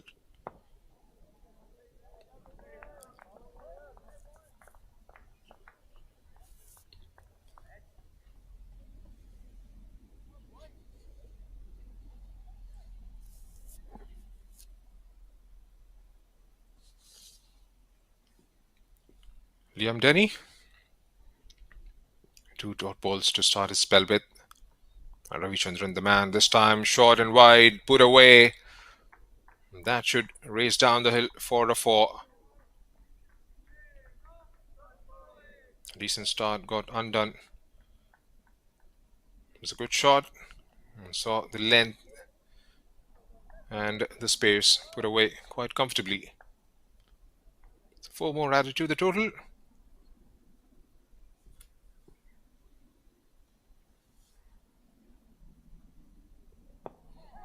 Goes uppish this time. And through the gap. It's a long chase, but the ball eventually wins the race. A shot, he would cut away. And pitched up, he will drive you. It wasn't too bad a ball, but then Ravi Chandran gets to the pitch of it and plays it uppishly. There's no intent to keep the ball down.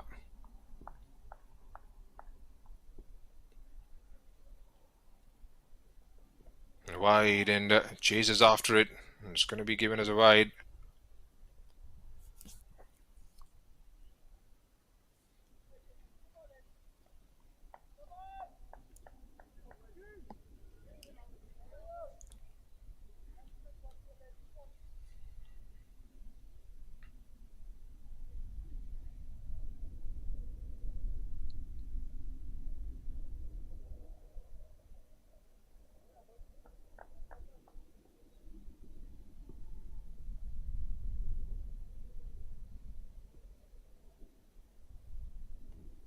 Here goes Denny. This time taken in the full. It's got mid on and mid off up in the circle. Right, last ball of the power play. It doesn't have to do anything out of the ordinary. They've got the number of runs required in the first 6. They've lost maybe a couple of wickets too many. But then they'll take it considering chasing 105. That's up in the air. Would clear the field comfortably. And what more, that races towards the boundary for the third 4 in the over.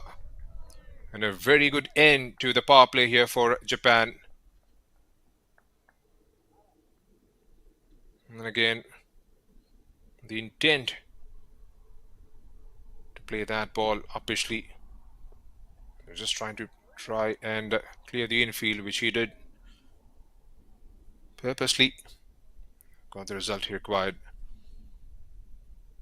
So power play completed. 47 for the loss of 4 wickets. Almost halfway through in Japan.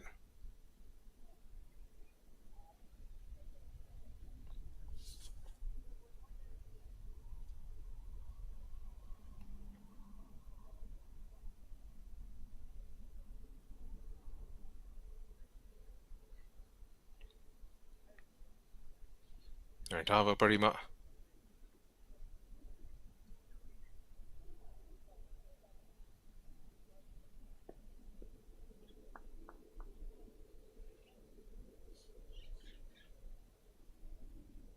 Will be introduced. Played a decent hand, got a couple of very good blows when he was out there with the bat. Let's try and roll his arm over. Try and induce a wicket out of somewhere. Almost played on there. Again, trying to entice the batsman. Trying to get them hit through the offside. Oh, knocks him over! And the wicket they desperately needed. Declan Suzuki departs. We talked about Japan almost being halfway through. Cook Islands certainly are halfway through the Japan's innings. One delighted man there. Ravi Parima sends Declan Suzuki back in the hut.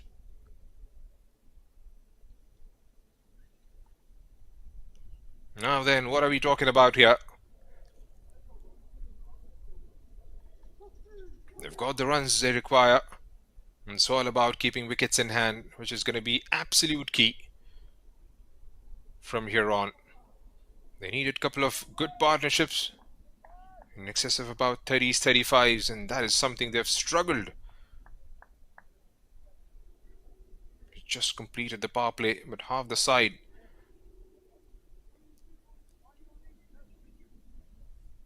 Back in the dugout. And that rests a huge responsibility on the shoulders of Sabarish Ravi Chandran. And he's now joined by Mutaru Miyachi.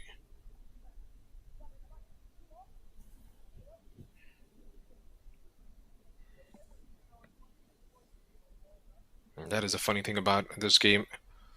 Sometimes you think 104 might just not be enough. But on the given day, if you're bowling well, taking your catches, that can be pretty much handy, or more than handy at times. We've still got a lot of time left in the game.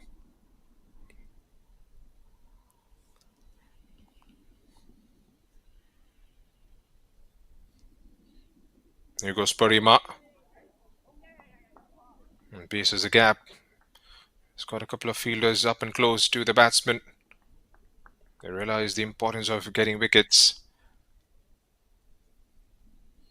And it's going to be a big struggle in terms of trying to contain the batsmen, not go for the target or stop them from going towards 105. It's all about wickets.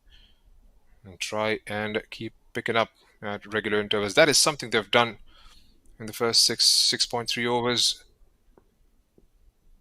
They've got a short mid-wicket in place now for Ravi Chandran.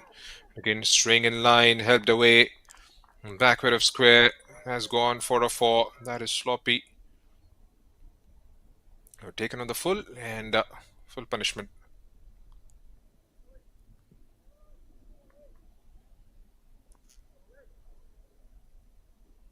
Got the man inside the circle.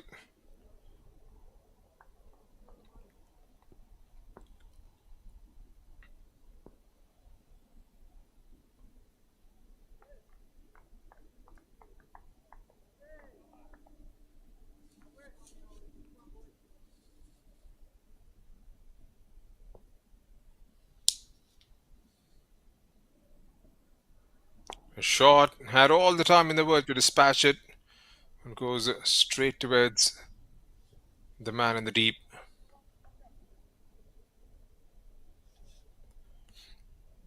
So that brings us to the end of the over. 7 gone.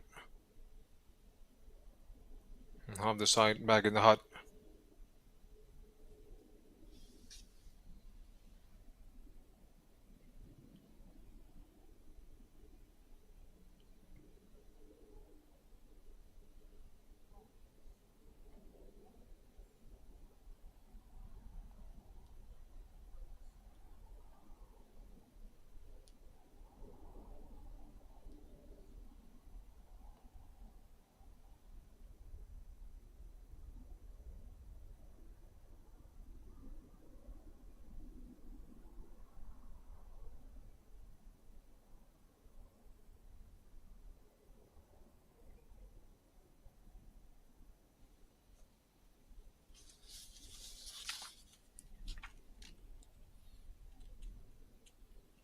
Oscar Taylor back into the attack.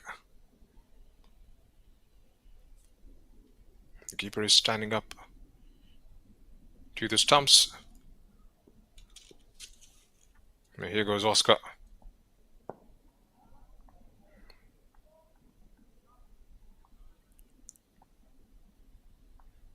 A single taken.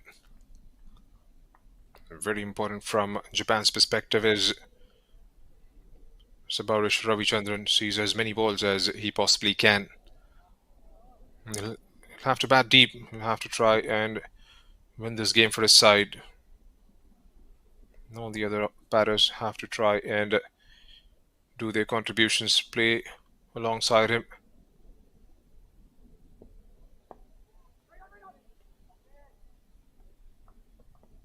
He tries to steer towards the point region.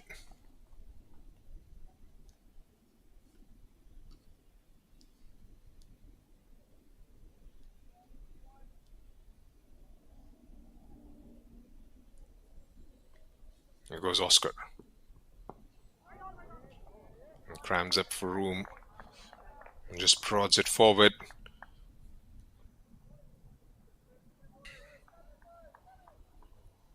And Cook Island's perspective, and try and keep picking on wickets, keep things as tight as you possibly can. It takes the thickish outside edge. It doesn't have enough legs. There's a third man in place.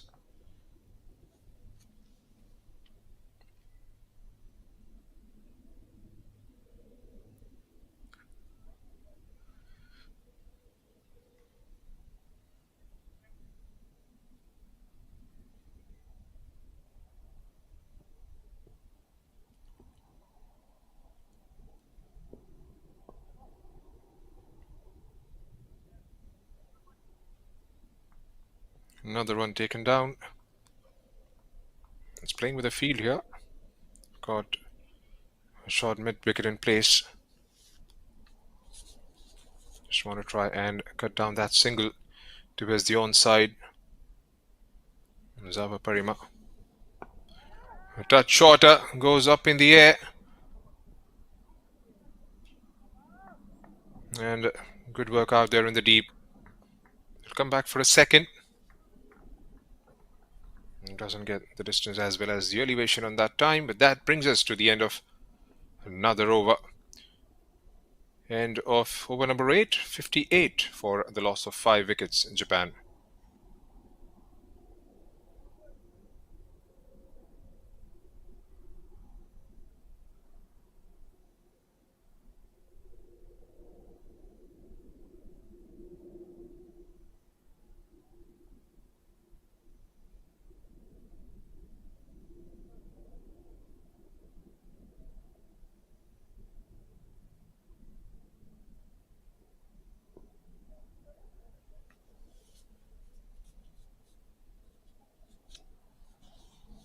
And back comes Parima for his second, with Ravi Chandran on strike.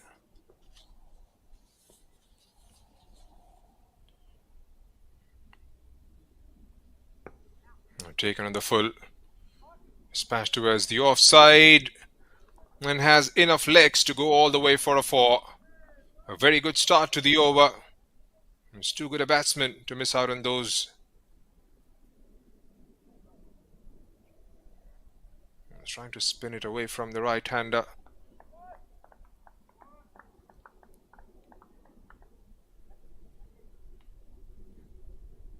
Try and cut down on those looseners. It was a very good shot in the end, piercing that gap. And straight back towards Parima.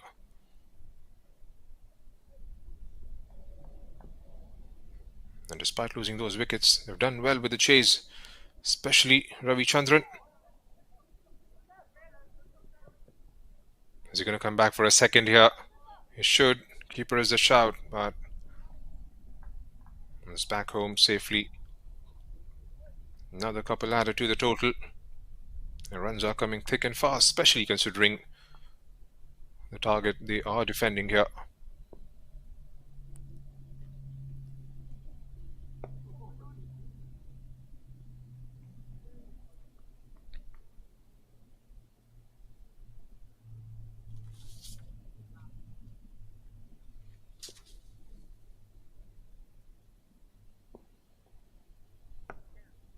A short, wide. It's got protection in the deep.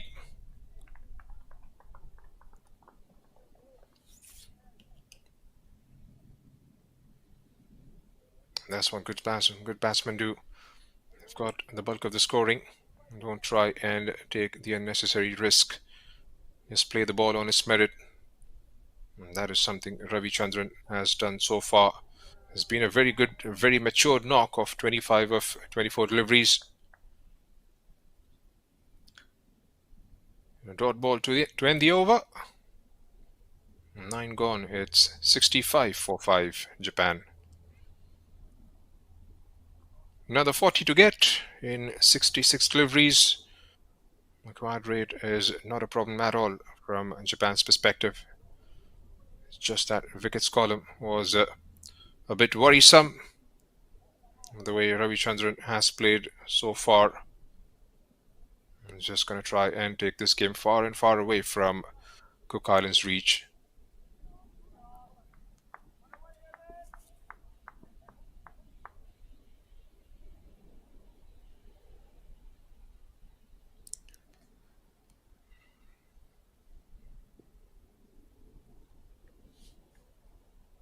Here goes Taylor. Beautifully ball. Beaten all ends up. The sneak and a bite. Leaving the right-hander.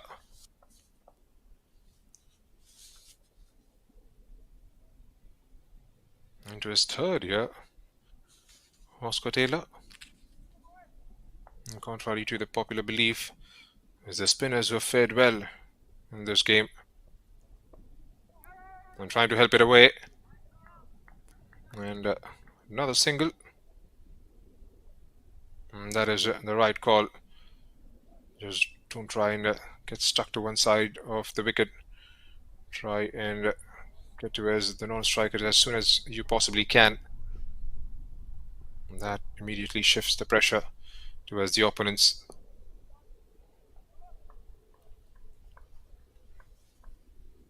And that brings the short mid-wicket into play. And it's been precisely there for that. Try and cut down those easy singles towards the onside.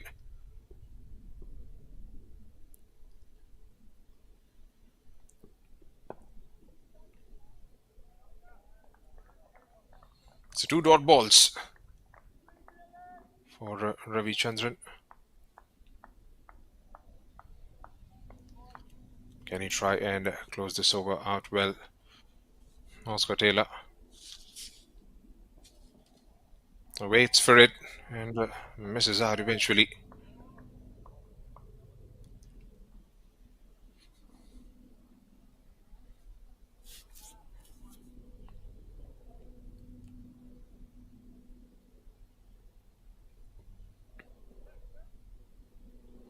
was a delayed start this morning due to the wet outfield. A very good job done by the groundsman in trying to get the things in order. Trying to help it away towards the onside. Might have taken the batting on his way through. And rightly so. Leg byes given by the umpire.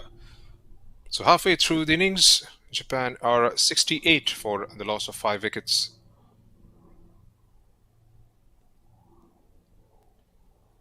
Another 37 to get in the last 10. And it's just about keeping wickets in hand and trying to pick those ones and twos, and they will be over the line. Japan.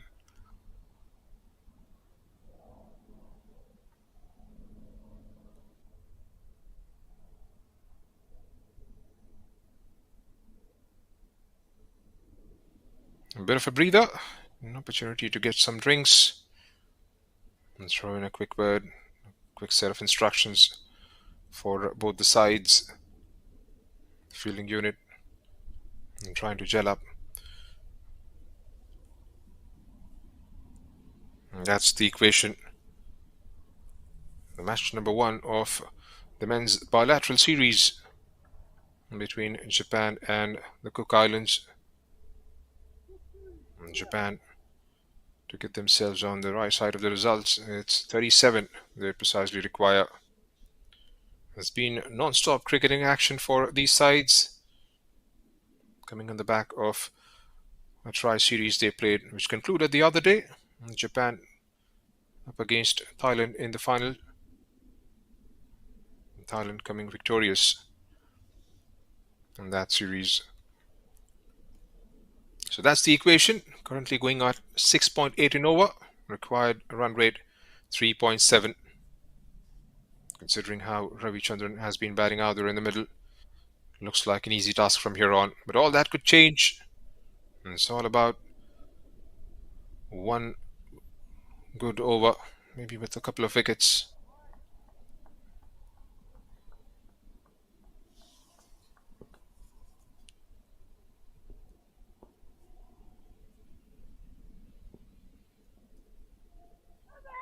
Misses that one, but it's way down the leg side. We'll have to wait for the umpire signal. Did he get something on the way through? They've come back for 2. That might have taken maybe the shoe or maybe the padding on his way through. So 2 more added to the total. Navaparima in his 3rd over. Another prod towards the offside. Another single.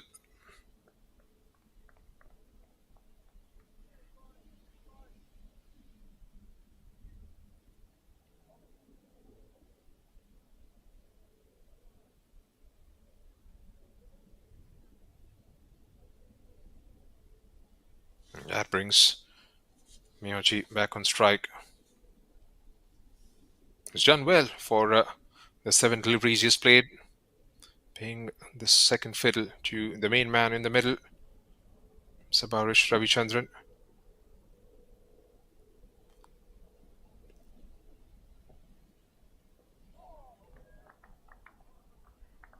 He decides to play against the turn there. That one ripped through off the surface and got bigger on him.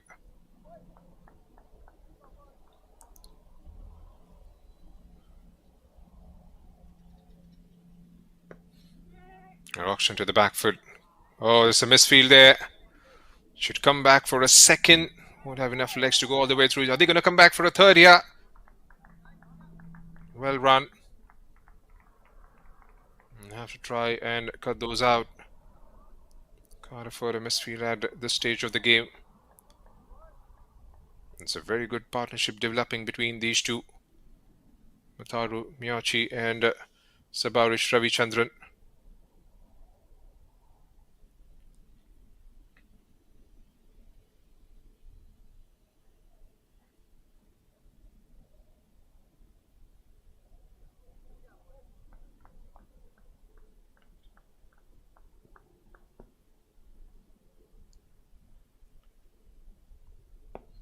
Short, pulled away.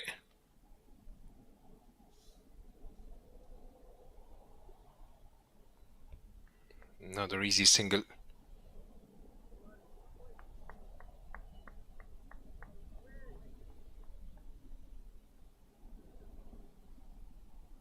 We've got 3 on the onside. We've got a square leg, mid-wicket and long on in place. We haven't seen those big shots coming in from both these batters.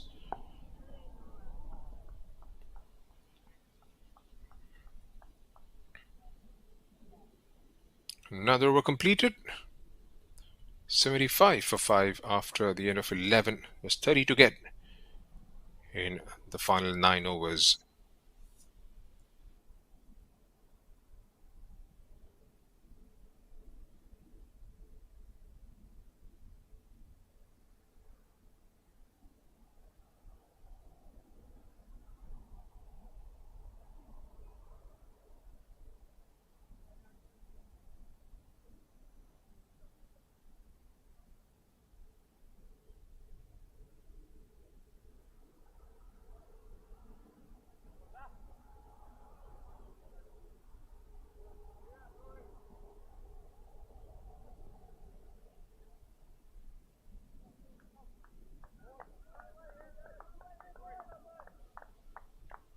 Right, Corey Dixon into ball.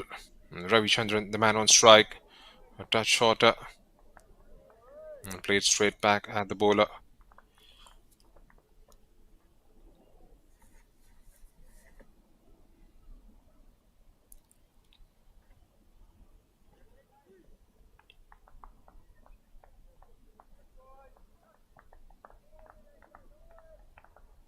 And this man holds absolute key from Japan's perspective.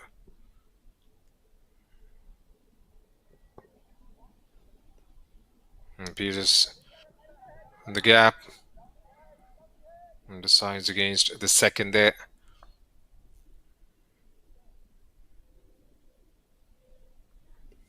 They've got themselves into a position wherein if they try and save a wicket from here on, they go on to win the match. Japan was getting nervy at one stage of the game, especially the first 6 overs. Kept losing wickets and needed someone to put his hand up and provide some sort of stability to the innings, and that is something he's done brilliantly. And deciding to go for a quick single, a bit of a yes and a no there. Right decision in the end. And set off straight away as soon as Wataru Miyachi played that ball. Ravi Chandran. The shout was loud and clear.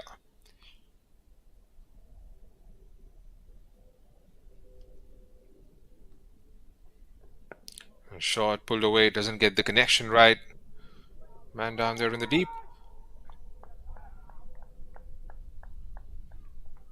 And Japan would want to make sure they don't rush things.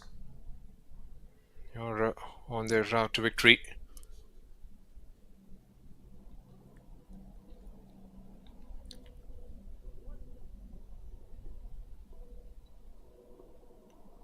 And 32 of 34 for Ravi Chandran. And watchfully played straight back at the bowler.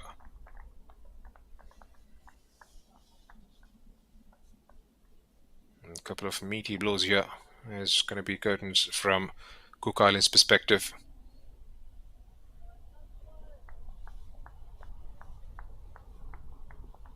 And some match-winning performance from Sabarish Ravi Chandran. 4 wickets with the ball.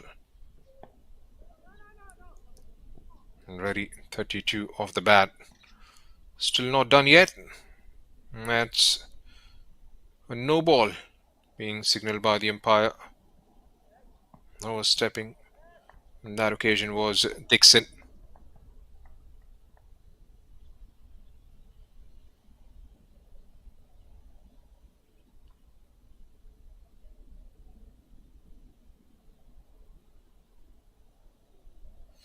And there you have it. And free hit signal. And here goes Dixon. It's trying to pull the trigger towards the mid-wicket region. It's completely lost its shape on the way through. Right, over bowled, 12 completed. It's 78 for 5, Japan.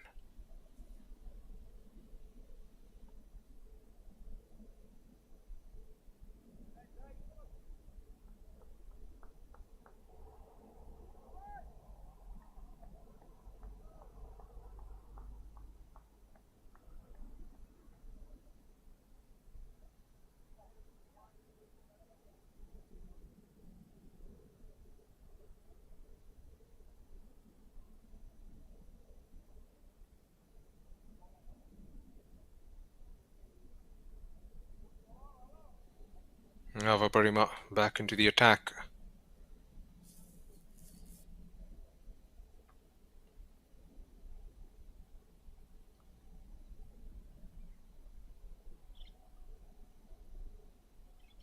Into his last over.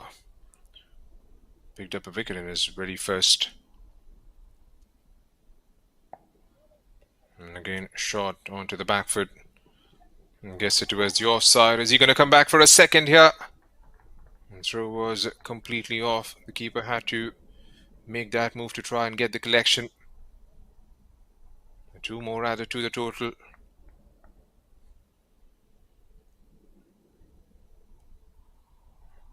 Scanning his onside field here. Miyachi.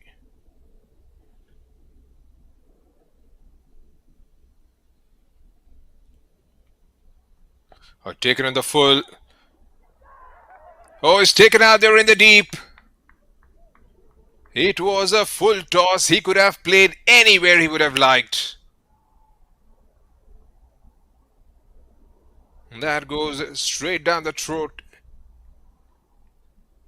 of the square leg fieldsman. Doesn't have to move an inch. And number 6 departs.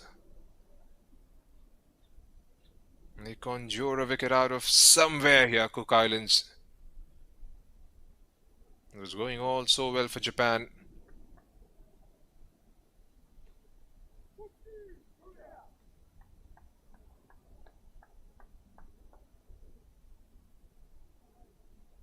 Cook Islands' point of view, if they can try and get the wicket of Ravi Chandran here, then we are set for an absolute cracker in the final few overs of the innings.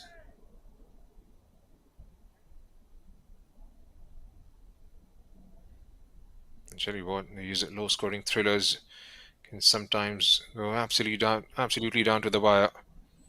And Japan came out to bat, and the way they were going about their business, it was giving all the glimpses of what was in store for us. Out comes Ibrahim Takashi. And again, shorter in length, allows ample time for the batsman to try and pick out a gap. And Ravi Chandran's wicket is worth in goal now, considering 6 batsmen are back in the hut.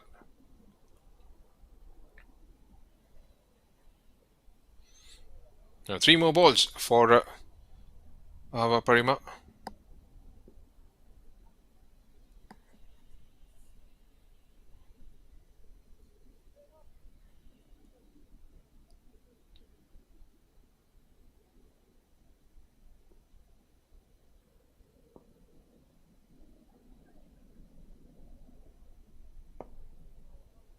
Taken on the full and will complete an easy single towards the long on region.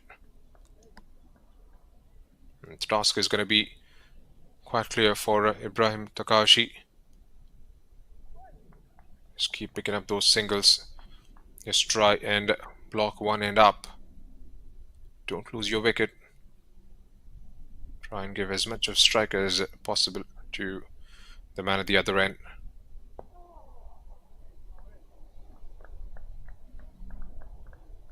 Again, dabs it back towards the bowler. And it's been a good spell from Parima. Bowled a couple of losers, but Picked up 2 crucial wickets on the pads. A loud shout here and given. Picks up a wicket on the very last ball of his spell. Ibrahim Takashi is standing his ground. But unfortunately, we'll have to take a long walk back to the dugout. Was playing across the line. And the keeper was absolutely thrilled to bits. And so was the bowler. The umpire raising his finger in the end. Number 7 departs for Japan. And they are now in a spot of bother. And still got about 23 to get in the last 7. Required run rate was never a spot of bother. It's just the wickets they've lost so far. And how will Cook Islands play the last few overs here? They can't stretch this game to the 19th or 20th over. And it's going to be all about those 3 deliveries. 3 crucial deliveries. And try and choose your bowling options, get them right. And every wicket that has fallen, Ravi Chandran's presence out there in the middle is absolutely critical. And he has to be the man who has to remain right till the very end.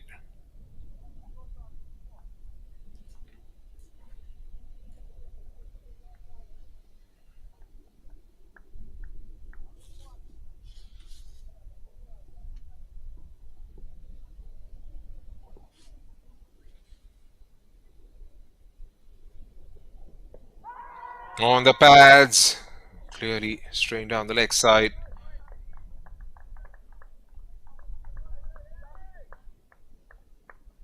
And Kazuma Stafford Kato is known as out there in the middle.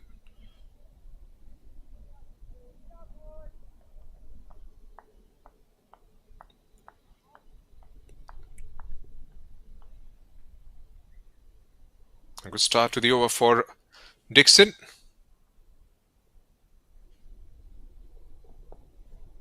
And picked away towards the onside. Fine leg fieldsman does the job. 2 comfortable runs for Ravi Chandran. He's looked a class apart. Hasn't been troubled whatsoever. He's faced bulk of the balls in the Japan innings.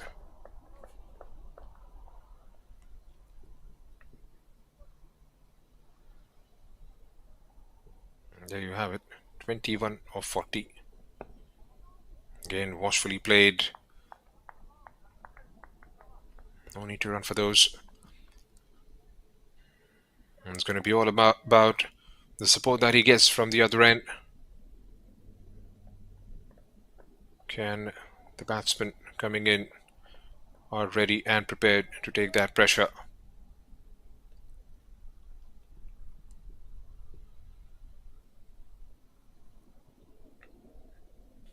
Here goes Hayden.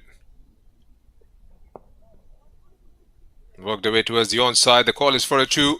It's in the gap. Can it go all the way towards the boundary? Brilliant work. It should come back for an easy 3. And every run is important. And 2 was the call. A relay through in the end. Makes it 3 for Ravi Chandran.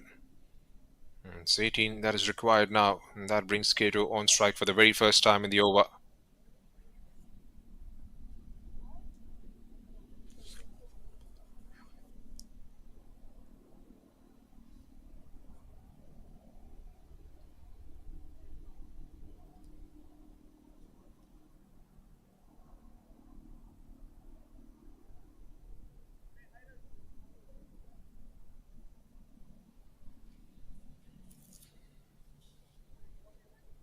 It's a game of 3 deliveries on either side.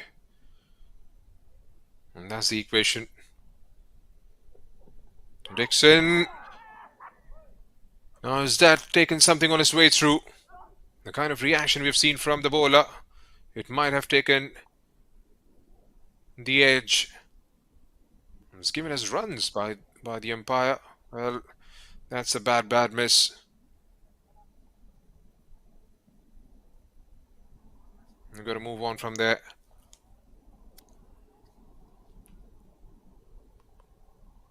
It's going towards his right. Put in the dive. James Pickering. You got to grab those. On the pads. Much closer this time. Maybe the height was a question.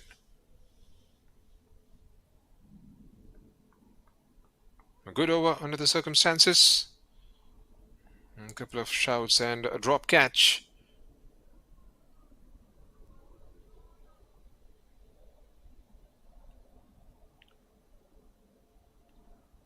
Completes the 14th over, 88 for the loss of 7 wickets. Japan inching closer and closer. 89, beg your pardon. And 16 to get off the last 6. And wickets column is a big question.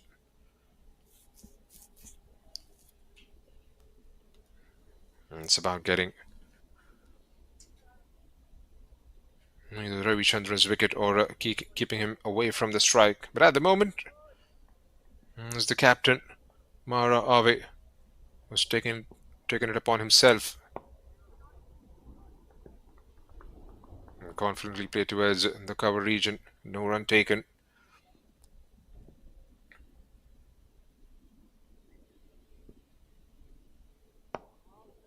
And again into the block hole.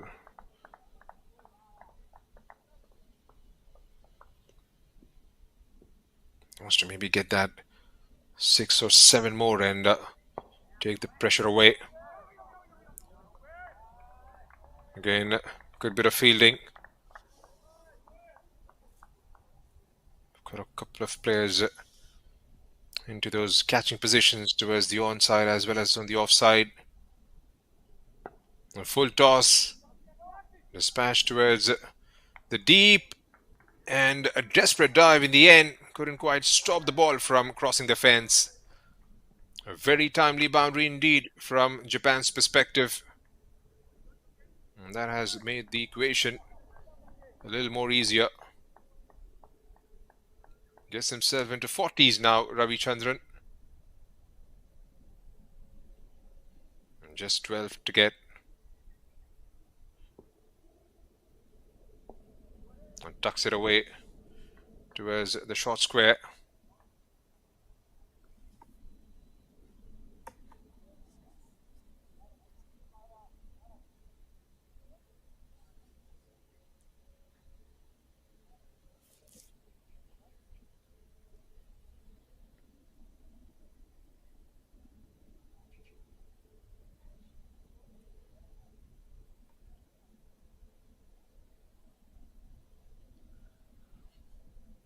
Still making those adjustments, Mara Ave.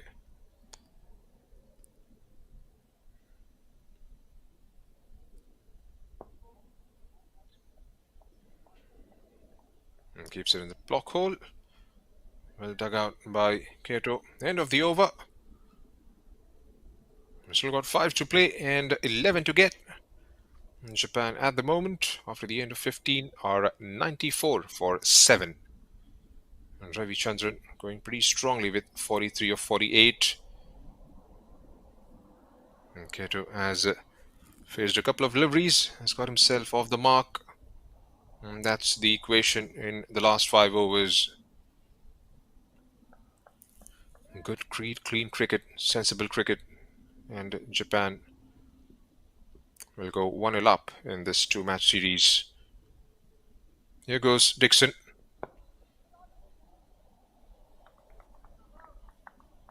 Struck hard, but struck straight towards the fieldsman. And again, a dot ball to start the over with.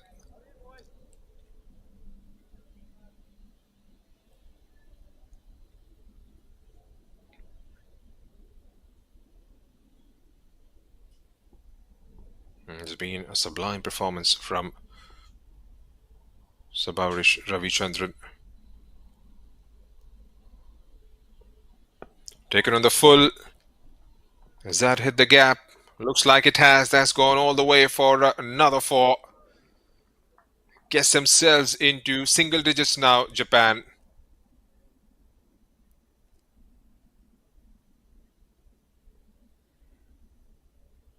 Again, just giving the ball the direction.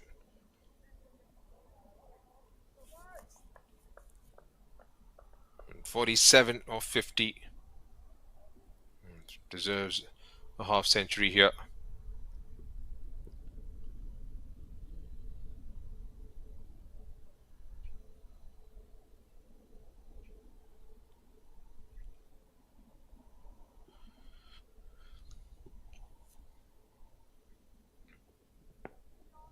Again, watchfully played. He doesn't want to rush through things. He's taking his time. He knows the importance of his wicket. Wants to make sure that he has to bat right through and get those winning runs. Cannot leave anything to chance here.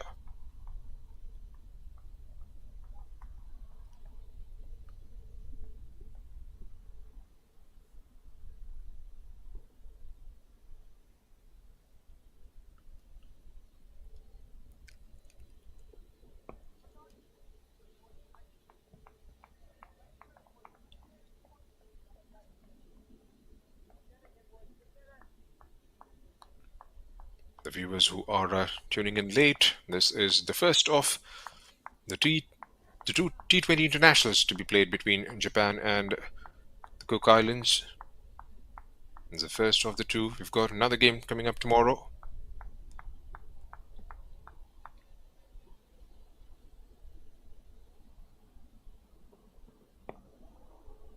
Waits for it. And punches it back towards the bowler. And pretty much aware of his territory there.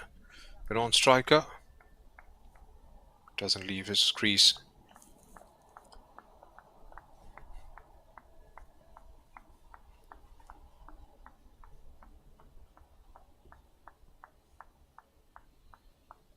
Right, last ball of the over.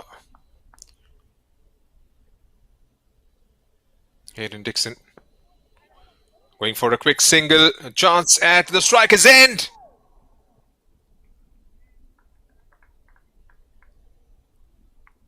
And nobody moved. There was an appeal for from the keeper. And the square leg umpire wasn't interested. Right, that brings us to the end of another over. 6 more to get in the last 4 overs. The score is 99 for the loss of 7 wickets. Ravi Chandran is on strike.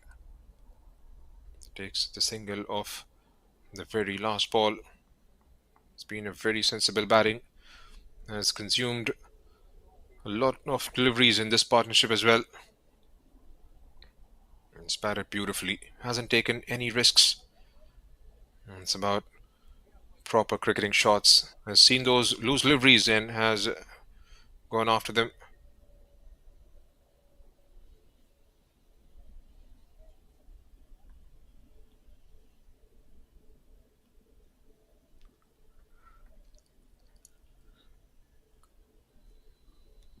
And Oscar Taylor into his final over. None for 9 is what his figures read. And there you have it.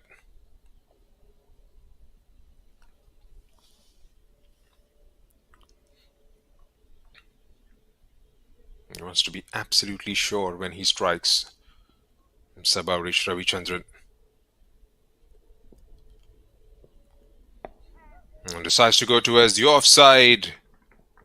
It should be another couple of easy runs.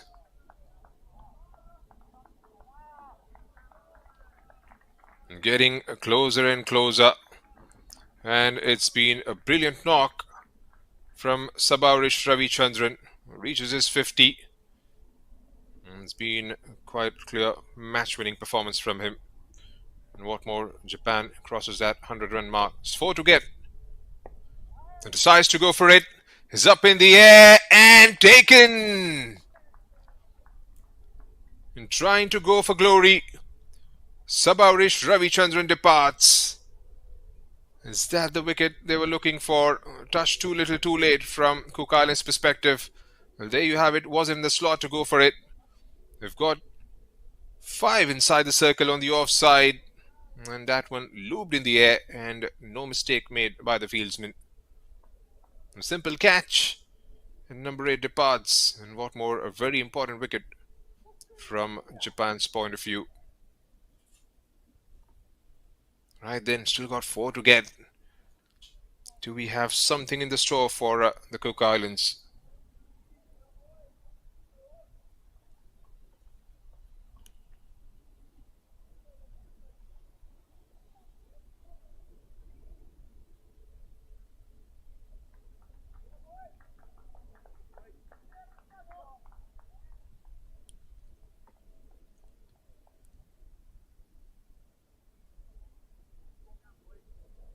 I tell you what, if Japan don't cross the line here, he'll be kicking himself with the shot that he played.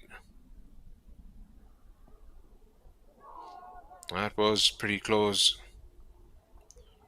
Doesn't get anything on that. Still 4 to get. Abdul Samad is the new man out there in the middle.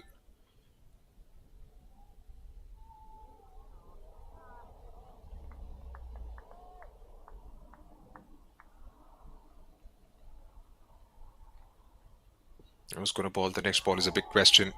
The next over, rather. Again, missing the line of the ball completely. Samad has to try and target those stumps. Keep it there and thereabout.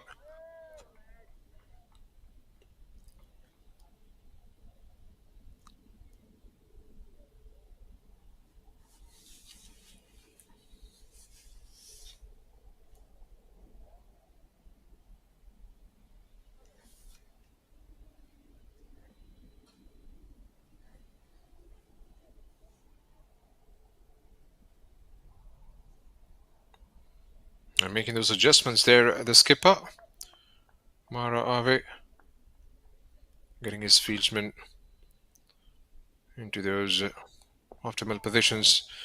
Just trying to go for the pull there.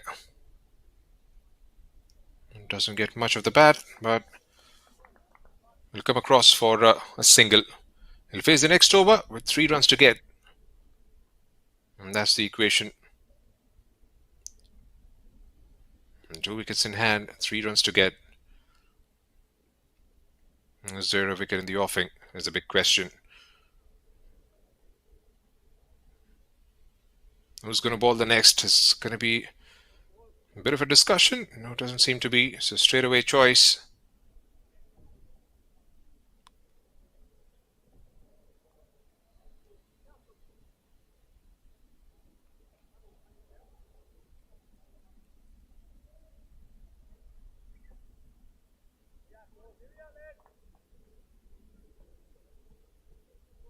As Cody Dixon has got the ball. And there you see everybody in the closing range. In the slot. Starting to go for a quick single. Chance at the strike is in. Oh, everybody. Oh, my word. How did that miss? Looked like for a moment everybody was trying to get towards the stumps there.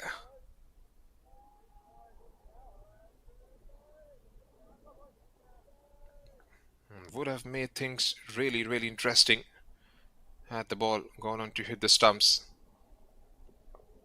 And again, bending down on it, watchfully played. And that's the perfect picture. They've got everybody up inside the circle, saving that one. Got a short extra cover. Backward point. Deciding to go for a big one. A big heave towards the mid-wicket. Missing the line of the ball completely. A short mid-wicket. A short square. A short fine. Short square.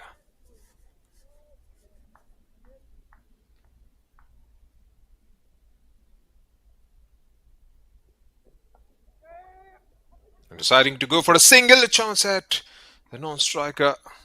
Couldn't quite release the ball in time there. Wasn't in a position, to be fair. Had to make that diving stop. Right, 2 to get. We've got 2 balls in this over. Kato, the man on strike.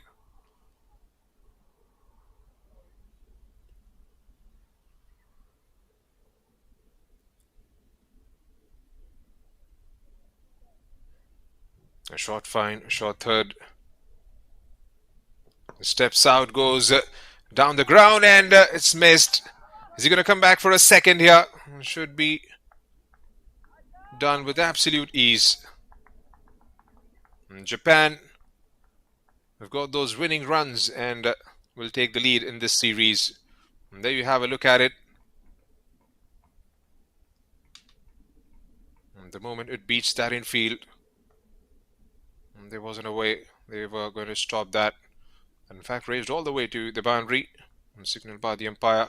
Handshakes all around. Has been an exciting contest right throughout the 38 overs that have been bowled. It was a delayed start due to wet playing conditions, but for all the fans, we were able to get all these stipulated overs in the Cook Islands innings, and the 17.995, beg your pardon, what Japan required in the end to chase down that target. And here's how the Japan went about with their business. 13 for Abhishek Anand, the other worthy contribution. 50 for Sabarish Ravi Chandran of 57 deliveries, and he got out at a very critical time with about 4 runs to get. Declan Suzuki, the skipper for this game, managing 9. Wataru with some contribution lower down the order with 11, and a couple of handy runs from Kazuma Kato and Abdul Samad getting the job done in the end. 15 extras contributing towards that 107 what Japan managed for the loss of 8 wickets.